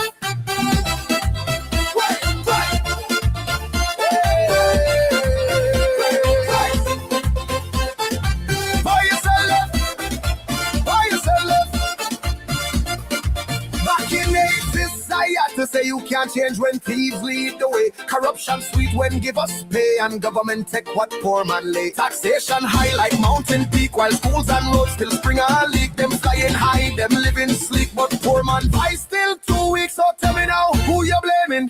Who make the system shaming? Them raise the dead, destroy the cane. No migration needs the pain. You be leaders like the clay, and now me are playing God today. Talking sweet but turn away from the people who make she laugh, she bend and smile she wear like she care, but she can't share. You think she love, you think she fair, or she trying to run you from here? Errol watching from up above. Virgins where the unity and love we used to build, we used to fight. Now we just beg and say alright. Let we rise again, take back pride, build Barbados from inside. And Errol, gone back to sleep again.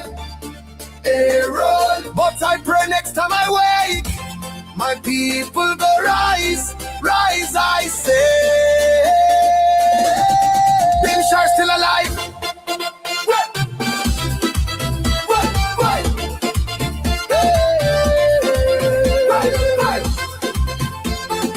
Boy, you sell them.